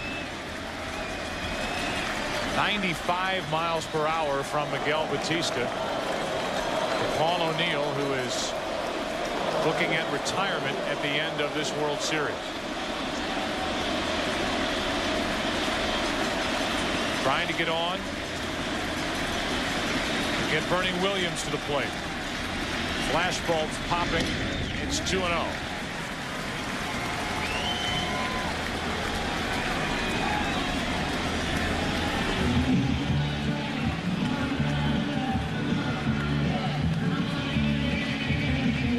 Talk about Kurt Schilling, Randy Johnson being the best closer available to Bob Brenly the games they start. Well, at the very least, Miguel Batista is trying to be his own setup guy. A guy with 2 complete games in his career and only 1 complete game shutout.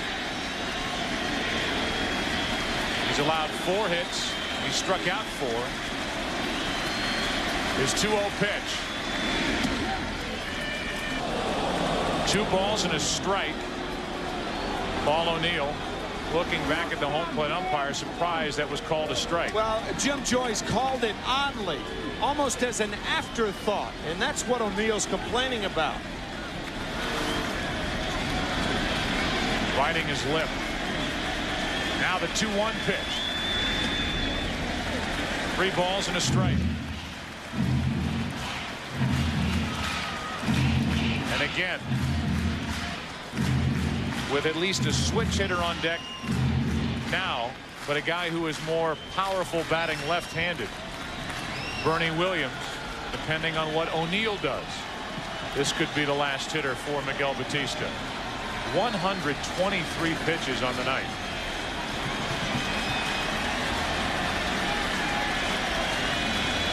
Three-1 pitch. That'll bring the tying run to the plate. O'Neill reaches for the 5th walk of the night, handed out by Batista. A better gauge than a pitch count is how the hitters are reacting to the stuff of your pitcher. Bob Brenly going to the books. The Yankee hitters are not reacting well to Batista and the stuff he's been throwing. I think Bob Brenly's going to hang right with him. Pitch count be darned. Bernie Williams, the switch hitter. The tying run at the plate. Strike 1. Williams on the year hit 26 home runs. 21 of the 26 came from the left side. And Bernie Williams, more than any other Yankee hitter, can hit the outside fastball to center field or to left field. Power to all fields. Jammed, and he pops it into shallow left center. Out is Womack. Can't make the catch. And it's 1st and 3rd, 2 out.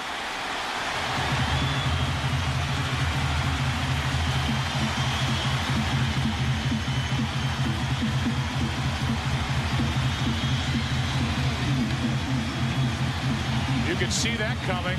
Yep. Well, the outfielders have to respect the power of Bernie Williams and playing deeply. Tony Womack trying to make an impossible play. Ball off his glove.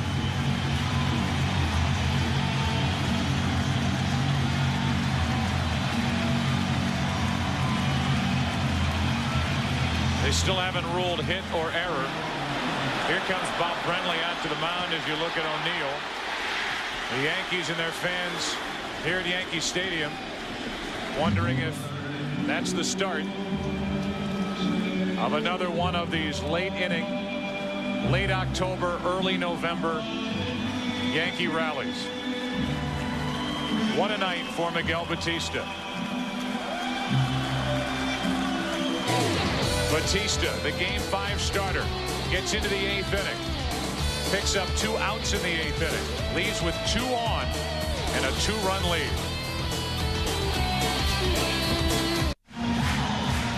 We have seen several instances in the postseason when Bernie Williams has not run hard to first base.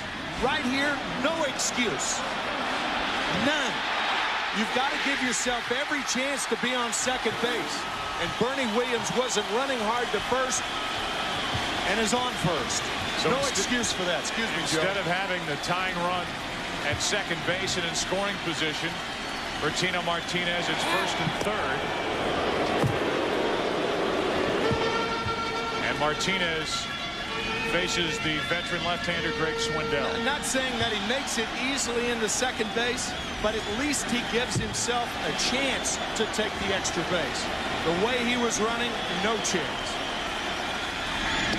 Strike one to Tino Martinez from Greg Swindell. I mean, after all, this is the World Series.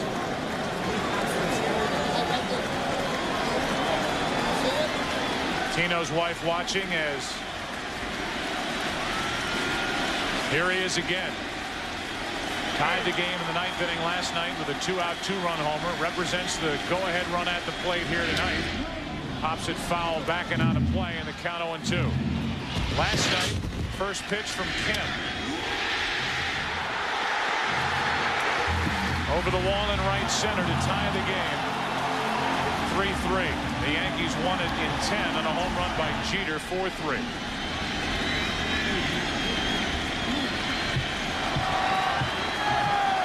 Greg Swindell able to smile as he looked over at first. 0-2. Martinez just got a piece.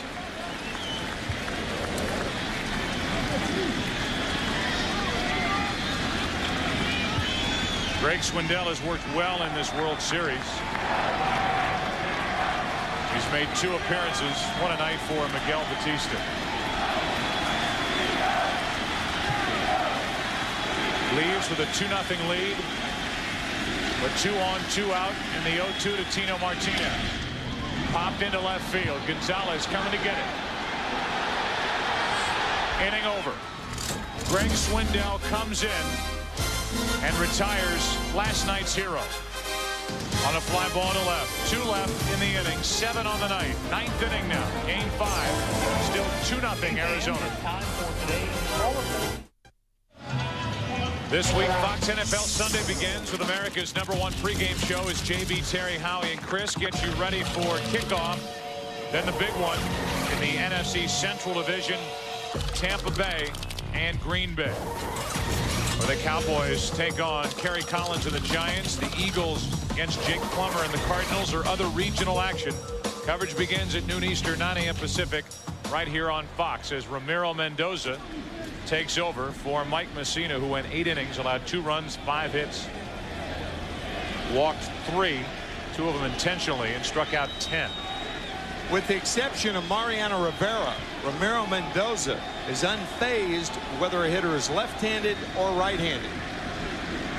One of the best natural sinkers in the game. Steve Finley's had a nice night, a home run. He's also singled 2 out of 3. Each side has 5 hits, and the Diamondbacks lead at 2-0 in the 9th inning of Game 5, with this series even at 2-2. Randy Johnson. Pitch at Game 6 on Saturday night against Andy Pettitte.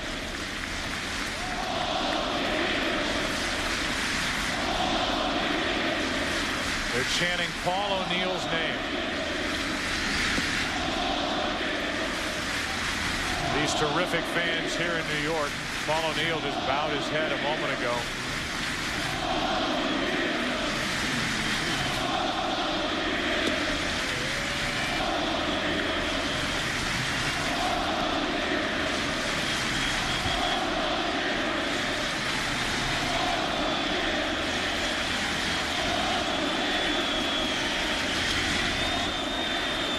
O'Neill will give that a look, as will Tino Martinez. Foul territory and out of play. Count still 2-2. You could tell Paul O'Neill was touched. Oh boy, by that. And I know you, as a longtime major league player, you get touched hearing something like that. Certainly do.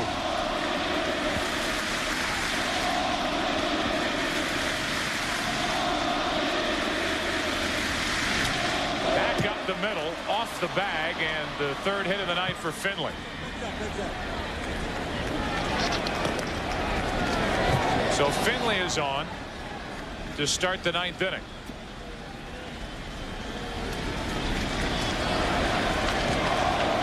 Steve Finley with his 3rd hit of the night. Half of the Diamondback total. Point.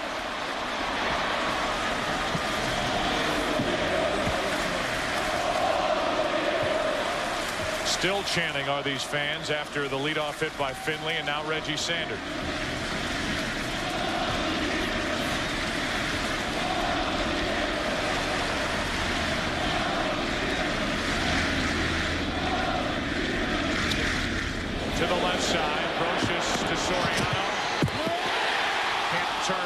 play. 5-4 on the force out at second. Ball was not hit hard. Roches quickly to Soriano, but because the ball wasn't hit hard, Finley down on top of Soriano. You can see Steve doing his job. A lot of second basemen use that second base bag for protection. Watch how Soriano steps on the back foot to make the throw to first base, but in the process that takes time, allowing Sanders to beat the play. So 1 on 1 out for Mark Grace. Over but low, ball 1. You're just joining us. These fans are chanting Paul O'Neill's name because he has hinted that this will be his final year in the big league. Been in New York since 1993. Grace takes a strike. It's 1-1. And when you talk about these fans, before we get into the bottom of the 9th inning, how about a word about the way the fans have acted in this postseason and the job done by Mayor Giuliani and the law enforcement officials who have made this place not only safe but very comfortable. You walk into Yankee Stadium, even with this heightened sense of alert, and you feel comfortable and safe in this ballpark. They have done a wonderful job. Really have.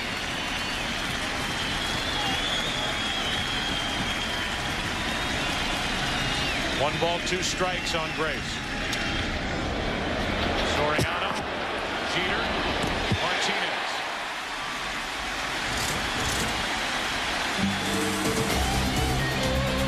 O'Neill back to the dugout, gets a standing ovation.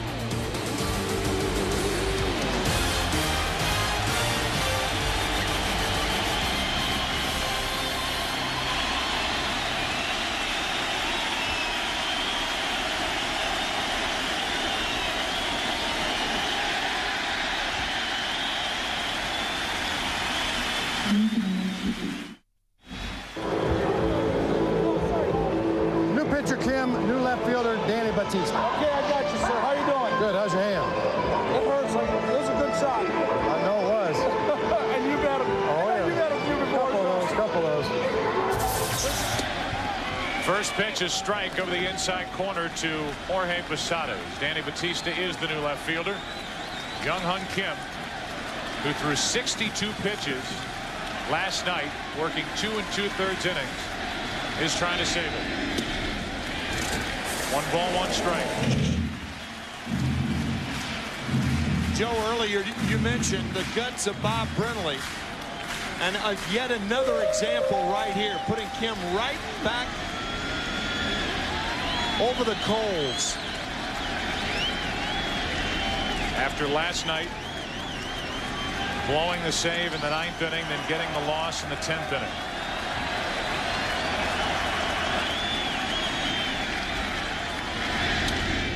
Slicing down the left field line, and a good start to the 9th inning for the Yankees. Posada will hold at second with a leadoff double.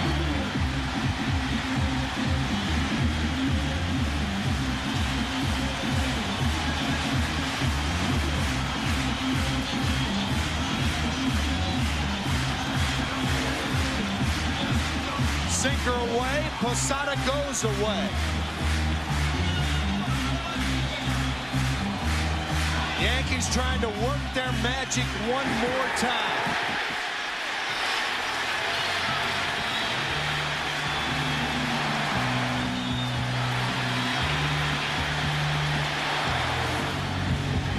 If the Yankees fail to score here in the 9th inning, the 7 runs would be the fewest runs scored by one team in the first 5 games of a World Series since the White Sox scored 6 in 1919, and they weren't exactly trying that year.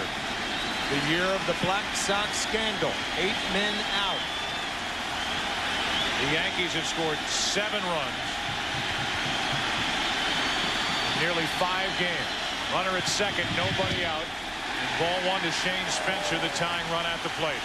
If you're a Diamondback outfielder, on a base hit to the outfield, you throw the ball to second base.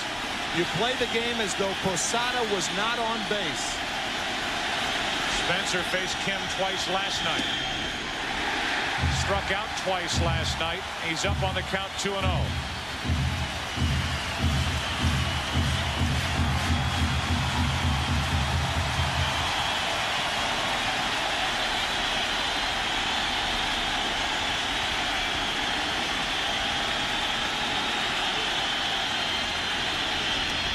That'll get out of play.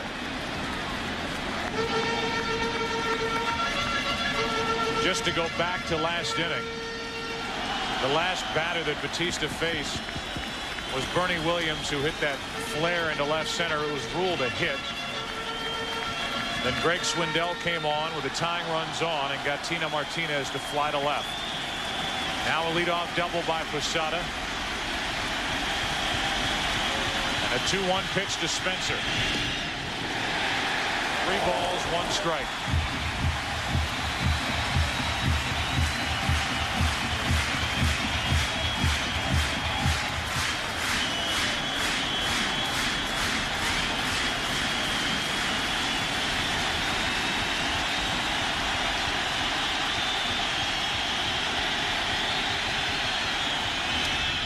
To the left side, Williams.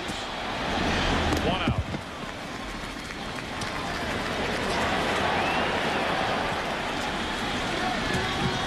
Shane Spencer takes the first slider.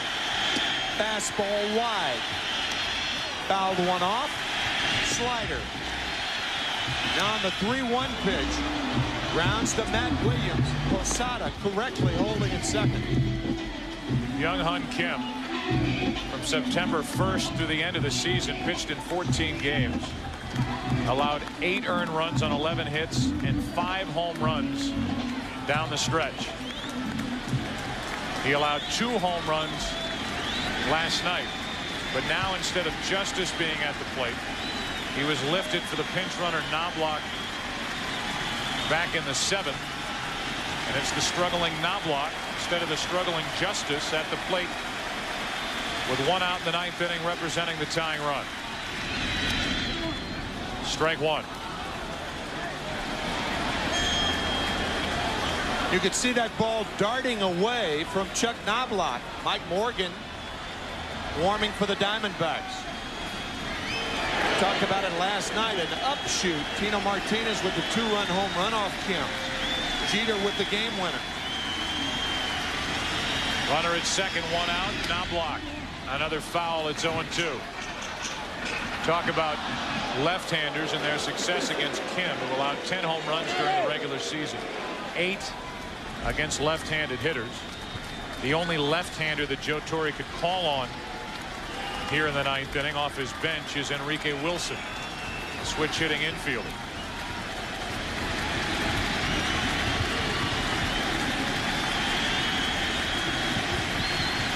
Runner at second, 1 out, no balls, 2 strikes on Knobloch. 1-2.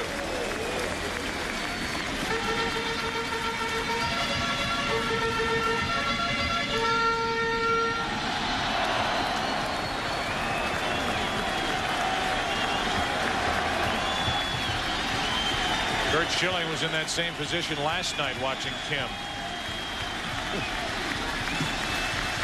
A 1-2 pitch. Another foul off the bat and then off the mask or helmet of Barajas.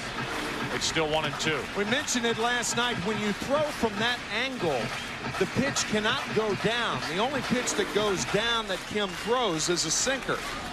When you get the breaking ball, it's at least on the level plane. But more often than not, as we said, it goes up in the strike zone.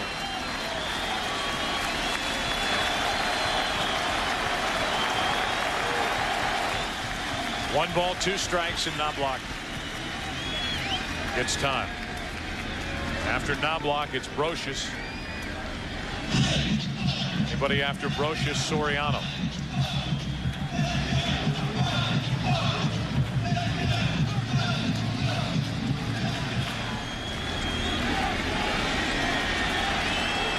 You have to go 3 more batters before the Yankees will send a left-hander to the plate, Paul O'Neill. 1 out here in the 9th inning with a runner at second. 2-0 Arizona. Got him. 2 gone. After a bevy of breaking balls, he freezes Knobloch with a fastball inside, and it wasn't meant to be inside. You could see Barajas sitting outside, and the Diamondbacks get the call.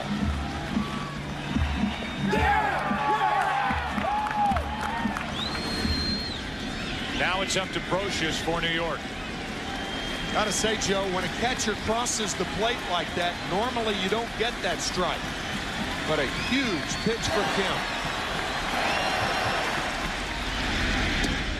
Ball one. The Yankees are now 1 for 24 with runners in scoring position in this World Series. Last night, Brocious faced Young Hun Kim twice, struck out and fly to right. Tying run at the plate. Runner at second, 2 out, 2-0 Arizona here in Game 5. Brocious hits one in the left. Back at the wall. The Yankees have tied it again.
Never seen anything like it.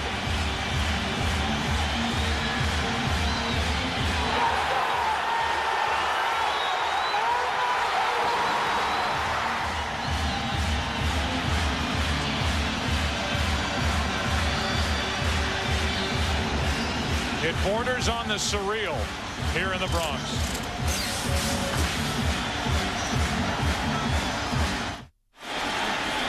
Brocious playing the role that Martinez played last night, has tied it in the ninth with a 2-out, 2-run homer.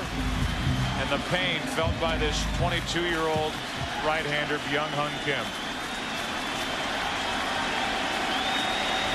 Visited by his catcher, his first baseman. Al Morgan brushes back Soriano with ball one. Predictable boos by the Yankee crowd. But in no way would Mike Morgan want to hit Soriano and put him on. That ball just got away. How fast did the cheers turn into boos? Man. The numbers from Morgan in the postseason. The Yankees are now into the part of the bullpen they've been waiting for as Bautista goes to get it. Soriano broke his bat. And we go to the 10th inning for the second night in a row. The Diamondbacks, as they were last night, 1 out away until this. He knew it. These fans knew it. And here we go to overtime.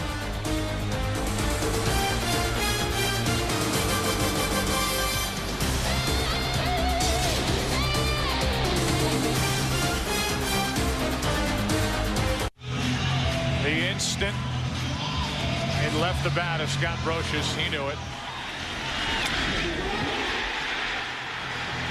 And so did a stunned Bob Brenly.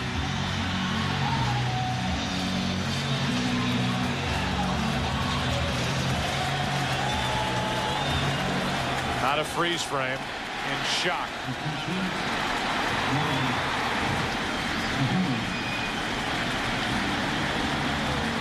Don Zimmer,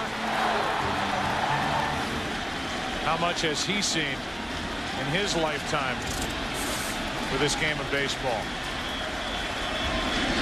As as Rivera comes in the game and misses inside with ball one. So Mariano Rivera worked 2 innings in game 3, 1 inning last night, available for 1 inning tonight.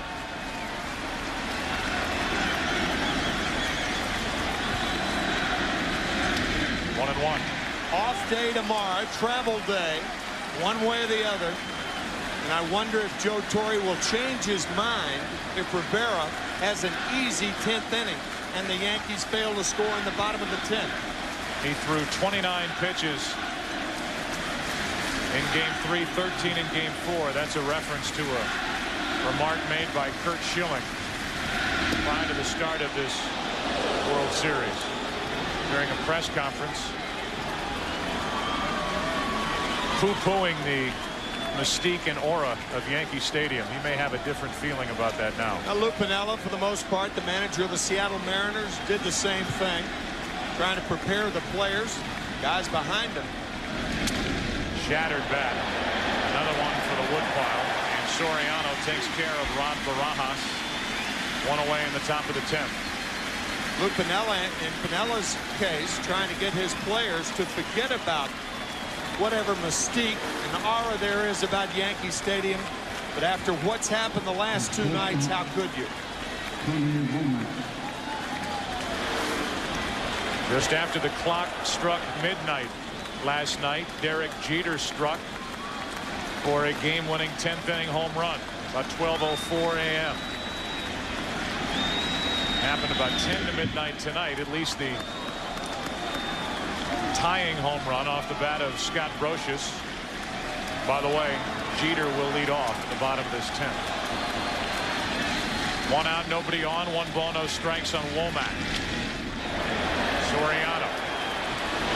2 out.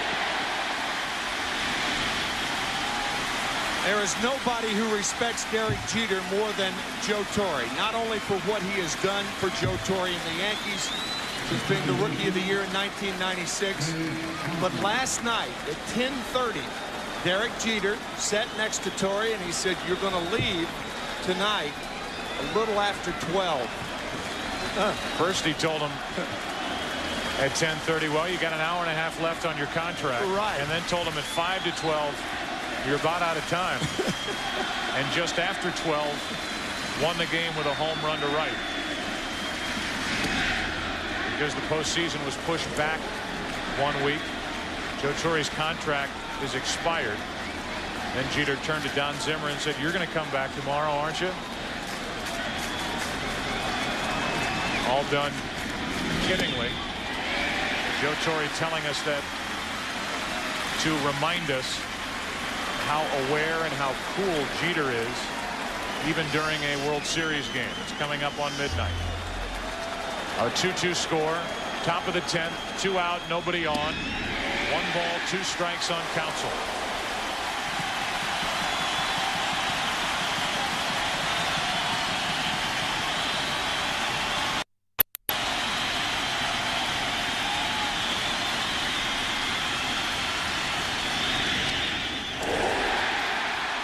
Another quick and easy inning for Mariano Rivera. Derek Jeter almost fighting back a smile as he comes off the field, getting ready to lead it off. That's what he did last night to win game 4. He's first up in the bottom of the 10th in game 5. 2-2 the score. Back after this from your local Fox station. Yankees became only the 3rd team in World Series history to come back and win a game when they trailed by 2 runs or more going into the bottom of the 9th inning. The last time it happened, 1929. They're trying to do it back-to-back games. And Derek Jeter, who's been fighting back a smile since he started to leave the field in the top of the 10th. And by the way, Rivera only threw 10 pitches in the top of the 10th. And the bullpen for the Yankees is quiet. Jeter will lead it off with Paul O'Neill and then Bernie Williams. So O'Neill may get another home at bat, and will unless Jeter ends it right here, facing Mike Morgan and taking ball 1.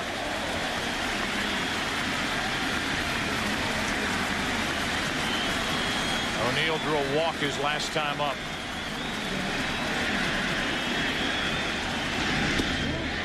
1 ball, 1 strike from Mike Morgan, the 42-year-old right-hander.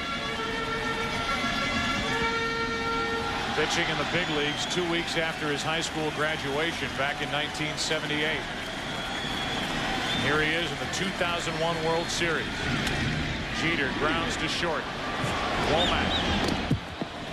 Leadoff man is gone, and Paul O'Neill does get another home at bat.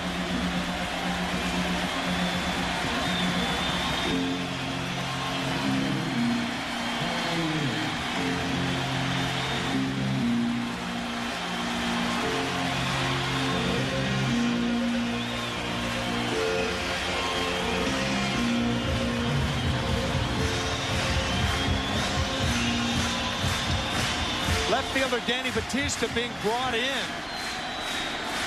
right before Paul O'Neill stepped up there. Ball 1. Eddie Rodriguez responsible for moving the outfielders, and the Diamondbacks are not going to be beaten like they were last night. The off-fielder is in. Some felt that Gonzalez was too deep last night. I did not happen to think that. A strike on the outside corner. 1 ball, 1 strike on Paul O'Neill, who has hit very well against this veteran right-hander in his career with 2 home runs. Got to figure anything from Morgan's going to be away to O'Neill unless it's a ball inside. To the right side, 2 hops to Counsell. 2 out. With the bases empty, Bernie Williams will bat. 1 last toss of the helmet for Paul O'Neill here at Yankee Stadium. Maybe. Unless the lineup turns over and he bats a couple of innings from now. That reaction that the Yankees and their fans have seen after unsuccessful at-bats by O'Neill. Now with 2 out, nobody on, Bernie Williams, who's 1 for 3 with a walk, a single, and who has hit 16 career postseason home runs, takes a ball. What a night tonight for Mike Mussina. 8 innings, 2 runs, 5 hits, 3 walks, 10 strikeouts. The reason the Yankees are here is what Mike Mussina did in the 8th inning. Go back to that missed opportunity for Arizona. Leadoff hit by Womack up the middle. Hit and run. Stole second. Went to third on a throwing error by Posada. Was standing there with nobody out. Counsell, Gonzalez, and Williams couldn't bring him home. 2-2 in the bottom of the 10th. A 2-0 count on Bernie Williams with 2 out, nobody on, and Rivera will go back out for the 11th if needed. That is a fair ball. Barajas makes the play, and it's a 1-2-3 10th inning for the veteran Mike Morgan. We go to the 11th. Rivera back to the hill. Still tied 2-2. Mariano Rivera, who is 2-0 with 5 saves and an ERA of 0.71 coming into this game. The 2001 postseason, goes back to the hill. We're into the 11th inning now. A 2-2 game. Danny Batista first up, and he lines one into right center field. O'Neill will cut it off. Batista will hold it first. Good play by Paul O'Neill to keep that to a single, but a good start to the 11th inning for Arizona. Every manager in the American League knows that right-handed hitters have a better chance against Rivera, generally speaking, than left-handers. The reason for that, the ball cuts away from right-handers and goes toward the barrel of the bat, the fat part of the bat. With left-handers, it bores in on the smaller part of the bat. So the go-ahead run is at first with nobody out. And it's a Rubio Durazo. Check on the runner, Batista. Batista was in that number 3 spot because Bob Brenly took Gonzalez out for defensive reasons in the 9th inning. Lo and behold, Batista, as opposed to the guy who hit 57 home runs with a .325 average, Gonzalez, it's Batista that gets the leadoff hit in the 11th.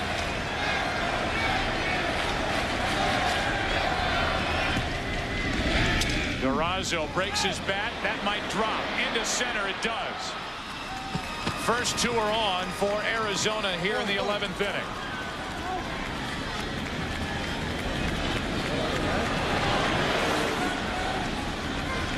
Batista hit his well. Durazo is jammed, and it plops in front of Bernie Williams, and now Chris Spire, the third base coach, making sure with Matt Williams. A bunt in order right here.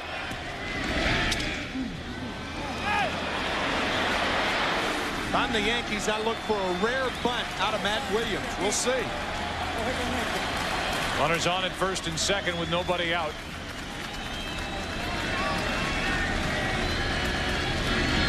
The bunt is perfect. Dropped down by Williams, out at first. The sacrifice is good. 3-4, and I mean Matt Williams, who has not been asked to bunt much in his big league career, couldn't have rolled it out there any better. He lays a blueprint down the first base line. Perfectly executed. And now the Yankees are going to walk Steve Finley to get to low ball hitting Reggie Sanders. Come on, Reggie. So now time called at the plate. Finley will draw the third intentional pass.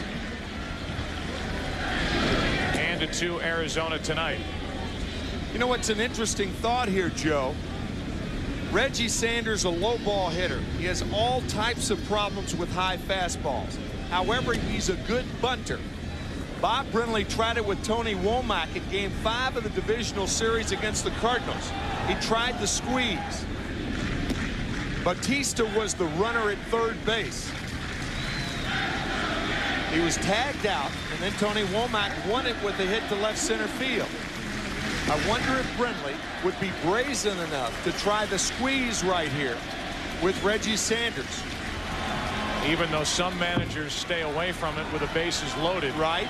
Because you don't need the tag, you just need the force out at the plate. That's right.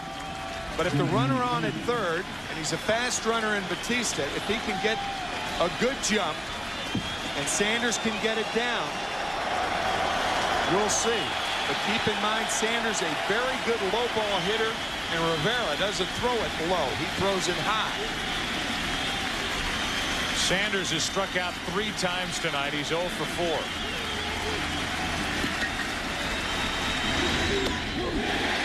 .94 miles per hour for strike one.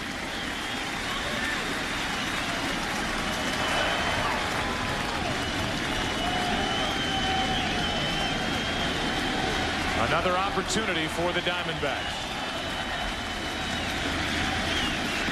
against the Yankees' best. The 0-1. 0-2.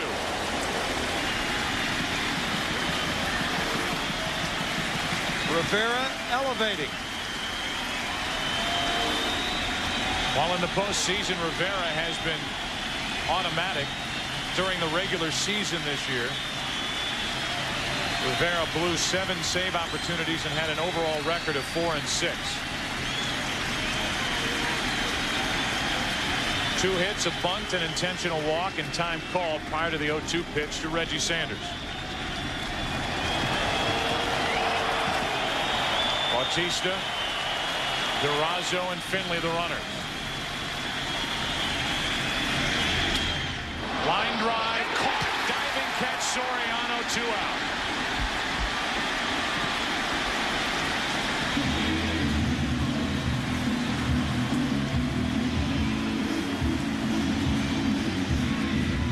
Joe Torre having the infield in double play depth. If the infield is in, perhaps this ball's by Soriano.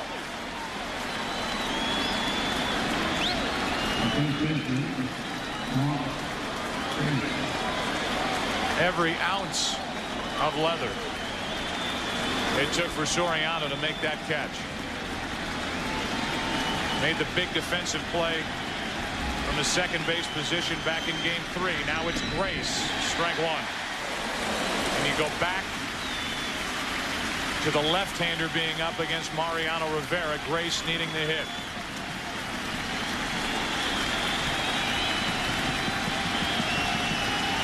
Bases loaded, 2 out, 2 strikes.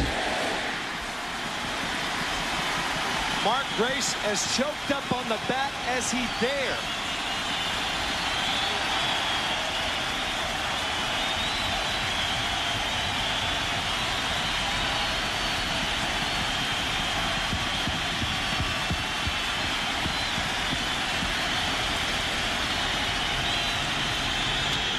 Left side, Brocious, inning over.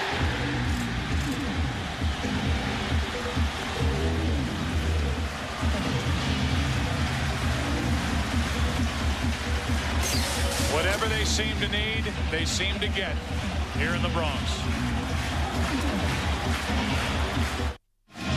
Mike Morgan back to work, the only player from 1978 who is still in the major leagues. He joined the Oakland A's 1 week after graduating from Valley High School in Las Vegas. Saw his manager Jack McKeon in that picture with him. He pitched for the Yankees in 1982.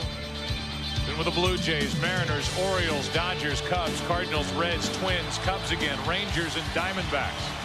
When Mike Morgan broke in, Alfonso Soriano wasn't born, and he made the play in the 10th inning to temporarily keep it a tie game.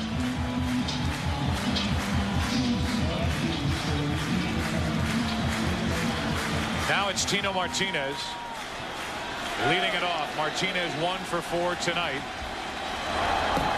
Sterling Hitchcock getting loose for the Yankees. So if the Diamondbacks can get through this bottom of the 11th, it would seem that Rivera is finished. And Hitchcock is the one getting loose. No balls, 2 strikes on Tino Martinez as Albi Lopez gets loose for Arizona.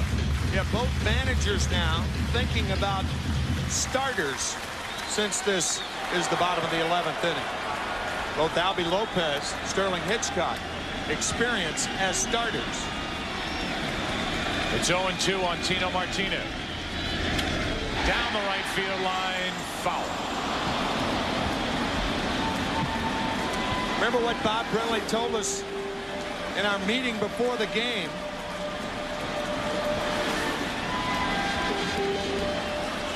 Barajas trying to come inside. It was Martinez who hit an inside fastball last night. If you're going to make him hit the ball, you've got to go away. That's where they set up. They miss away, and it's 1-2.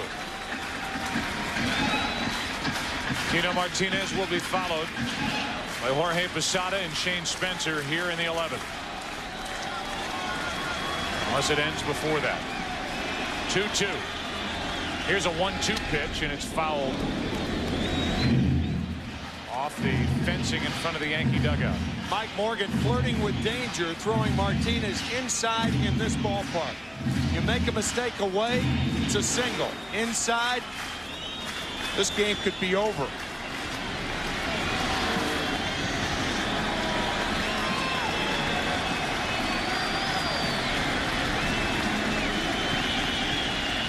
Another 1-2 into left field. Bautista back a few. 1 out. Take a look at a bullpen comparison with regard to the Yankees in the postseason since 1996. The Yankees bullpen 17-3, anchored by Mariano Rivera, 32 saves. Factor John Wetland in there as well. He was the MVP of that 96 World Series. Compared to the opponents, and now Posada digs his way in with 1 out, nobody on. Jorge tonight is 1 out of 4.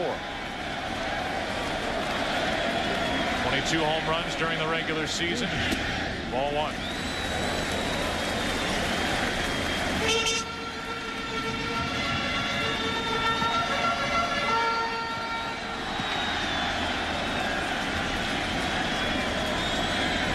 Mike Morgan has retired all 5 Yankee hitters he has faced.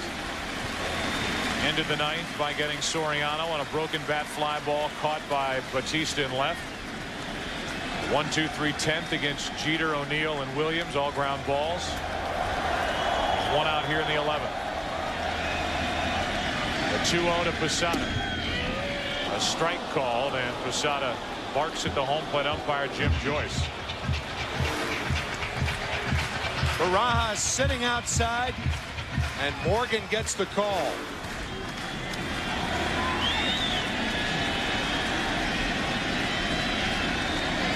Here's a 2-1. 3-1. That looked like more of a strike than the 2-0 pitch.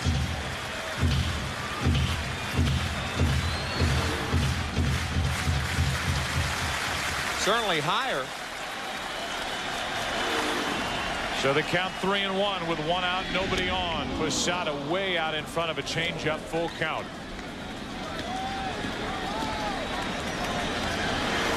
Five straight pitches to the outside part of the plate. Mike Morgan saying, if you're going to beat me, you're going to have to do it with a home run the other way. Posada doubled the other way to start the 2-run 9th inning. 3-2 pitch. Popped up on the left side. Foul territory for Matt Williams. 2 out.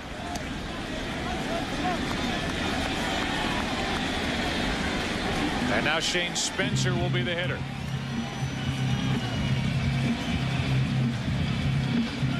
Again, it appears that Rivera's finished for the night one way or the other. He had a 10-pitch 10th inning. Got into trouble and out of trouble in the 11th. 2 out, nobody on. Spencer takes a strike. What a job by Mike Morgan to this point. He's retired 6 straight.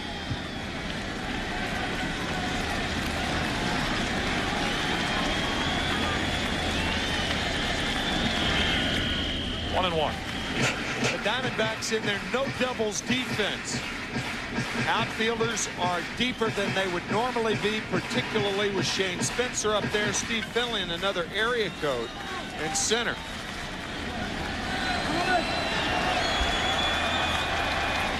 Spencer waits for a 1-1. 2 balls and a strike.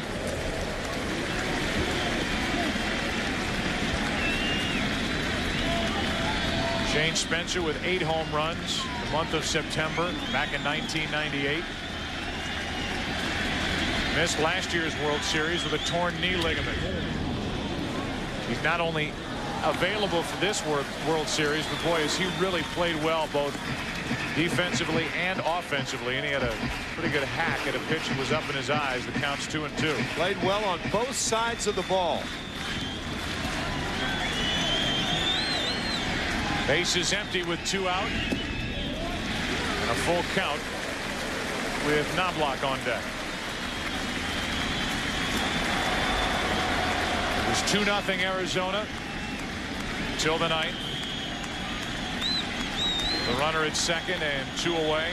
Scott Brocious tied the game with a home run. Now Spencer pops it up. Counsell out to get it. And we go to the 12th. Mariano Rivera has thrown 23 pitches, is likely finished. What a job by Mike Morgan. 42 years old. In his first World Series, he gets this game to the 12th. Sterling Hitchcock takes over for the Yankees. There have been more missed opportunities tonight for the Diamondbacks. First in the 8th inning. The runner at third, nobody out. Counsell, Gonzalez, and Williams could not bring home the runner. Then with the bases loaded, this by Reggie Sanders and Mark Grace. So Rivera got through 2 innings, and it's Sterling Hitchcock who hasn't pitched since working 3 shutout innings with only 1 hit allowed and 6 strikeouts in Game 1 of this World Series back in Phoenix. And Barajas, who has 2 hits and is 2 for 4.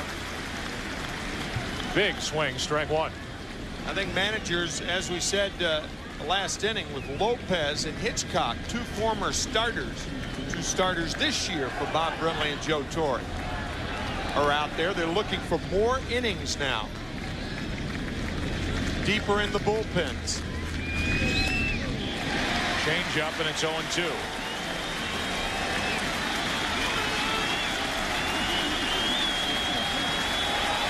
Hitchcock, acquired on July 31st from San Diego. Free agent to be. Used to be with the Yankees. Now he's back. Working in a tie game, 12th inning, game 5. And the count's still 0-2 on Barajas. Hitchcock, in his postseason past, a former National League Championship Series MVP. With San Diego. Excuse me, Joe. He beat Randy Johnson twice in the 1998 National League Championship Series. Another 0-2 pitch. Soriano to his left, has time with Barajas running. 1 out.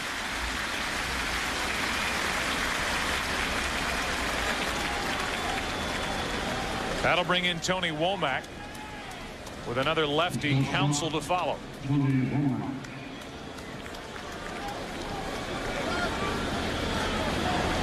The only runs of this game: a leadoff home run by Steve Finley for Arizona in the 5th inning. A 2-out home run by Rod Barajas. The Yankees did not score until the bottom of the 9th. Leadoff double by Posada and a home run. 2 out by Brocious. On that wide outside corner, 0-1.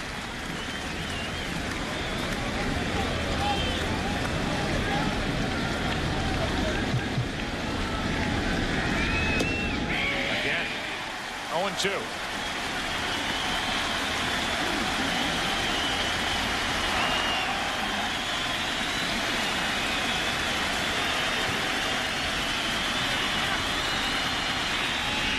Breaking ball popped up. Slicing to Spencer, 2 out.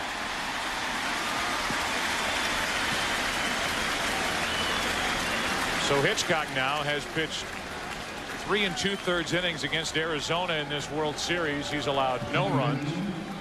He's allowed 1 hit. And he has struck out 6. Here's Craig Counsell with 2 out, nobody on. Counsell homered in game 1 of this World Series. He is 0 for 5 tonight. And it has been a struggle. That home run in game 1, his first at bat of the World Series, his only hit. 1 out of 19. Ball 1. Back in game 3 of the division series, however, it was Craig's 3-run home run against Mike Matthews of the St. Louis Cardinals that gave the Diamondbacks the lead they never relinquished. Fastball from Hitchcock. 1 ball, 1 strike.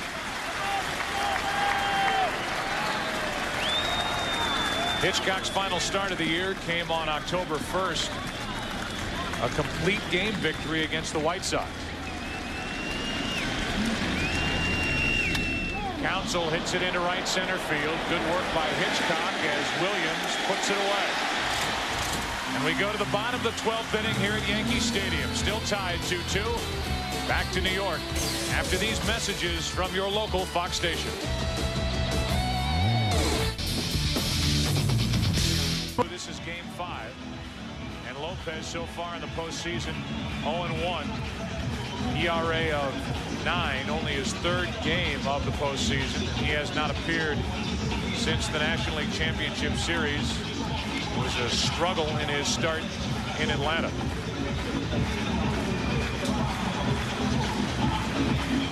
I think what Chuck Knobloch might be looking for, leading off the bottom of the 12th inning, is a walk. I think he'll take at least 1 strike off Lopez.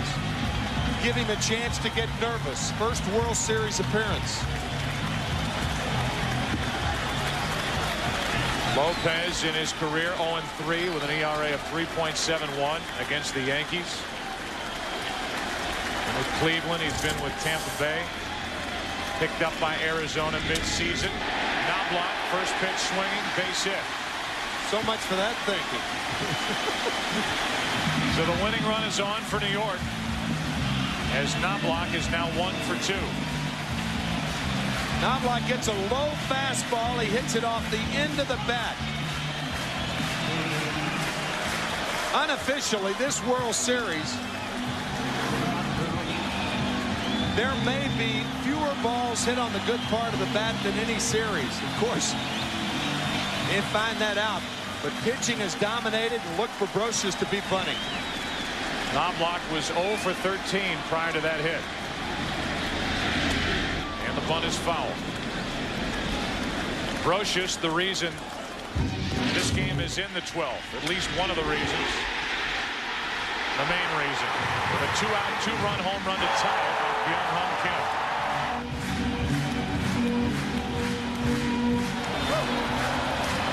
Mark Grace, Tony Womack coming in after Rod Barajas, the catcher, went out to console the 22-year-old right-hander.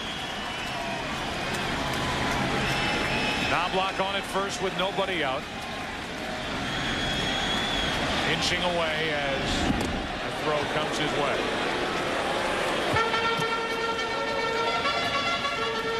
As a starter in Game 4 of the NLCS in Atlanta, Albie Lopez lasted only 3 innings. Allowed 2 runs on 5 hits. The bunt by Brocious is perfect. Sacrificed 3 unassisted. And the potential winning run is in scoring position. Brocious has done it with the long ball, and now he does it with a bunt down the first baseline to try to set up the game-winning hit. One of the great descriptions of a good sacrifice bunt. Catch the ball with the bat, and Brocious did it beautifully.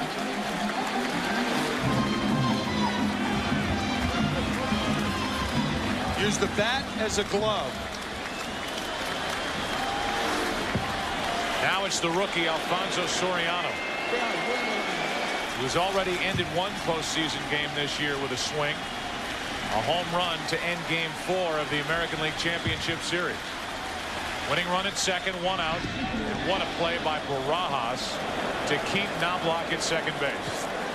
He has played some game behind the plate and at the plate. Rod Barajas, what a story tonight. Breaking ball in the dirt. Nicely done.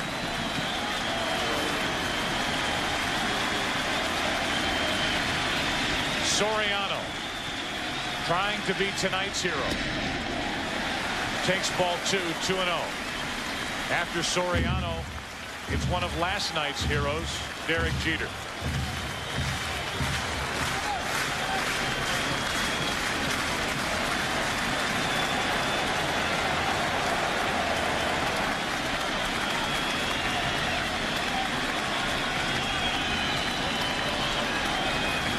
Albie Lopez brings it. Soriano fouls it. Only one team in postseason history has come back twice in the same postseason series when trailing after 8 innings to win a game.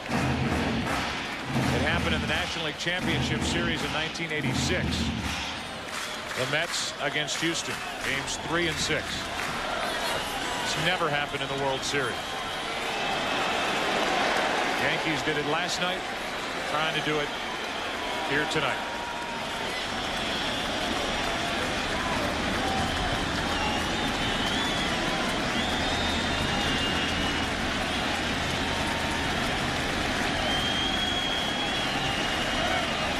On 2-1. Into right field, base hit. Here comes Knobloch. The throw by Sanders. Play at the plate. Yankees win. They lead the series 3-2.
one team has come from behind to win 2 World Series games. With every generation comes a television father who redefines what it means to be a great dad. I'm gonna kill one of them kids. We'll keep looking. Put the camera on. Put the camera on. Come here! Knobloch had been 0 for 13. Took the first pitch from Albie Lopez, single to center. Brocious, who tied the game in the 9th inning with 2 outs with a 2-run home run, bunted Knobloch down to second, and Soriano wins it with a hit. Let's go down to Kevin Kennedy. Kevin? All right, I'm with Scott Brocious, Paul O'Neill.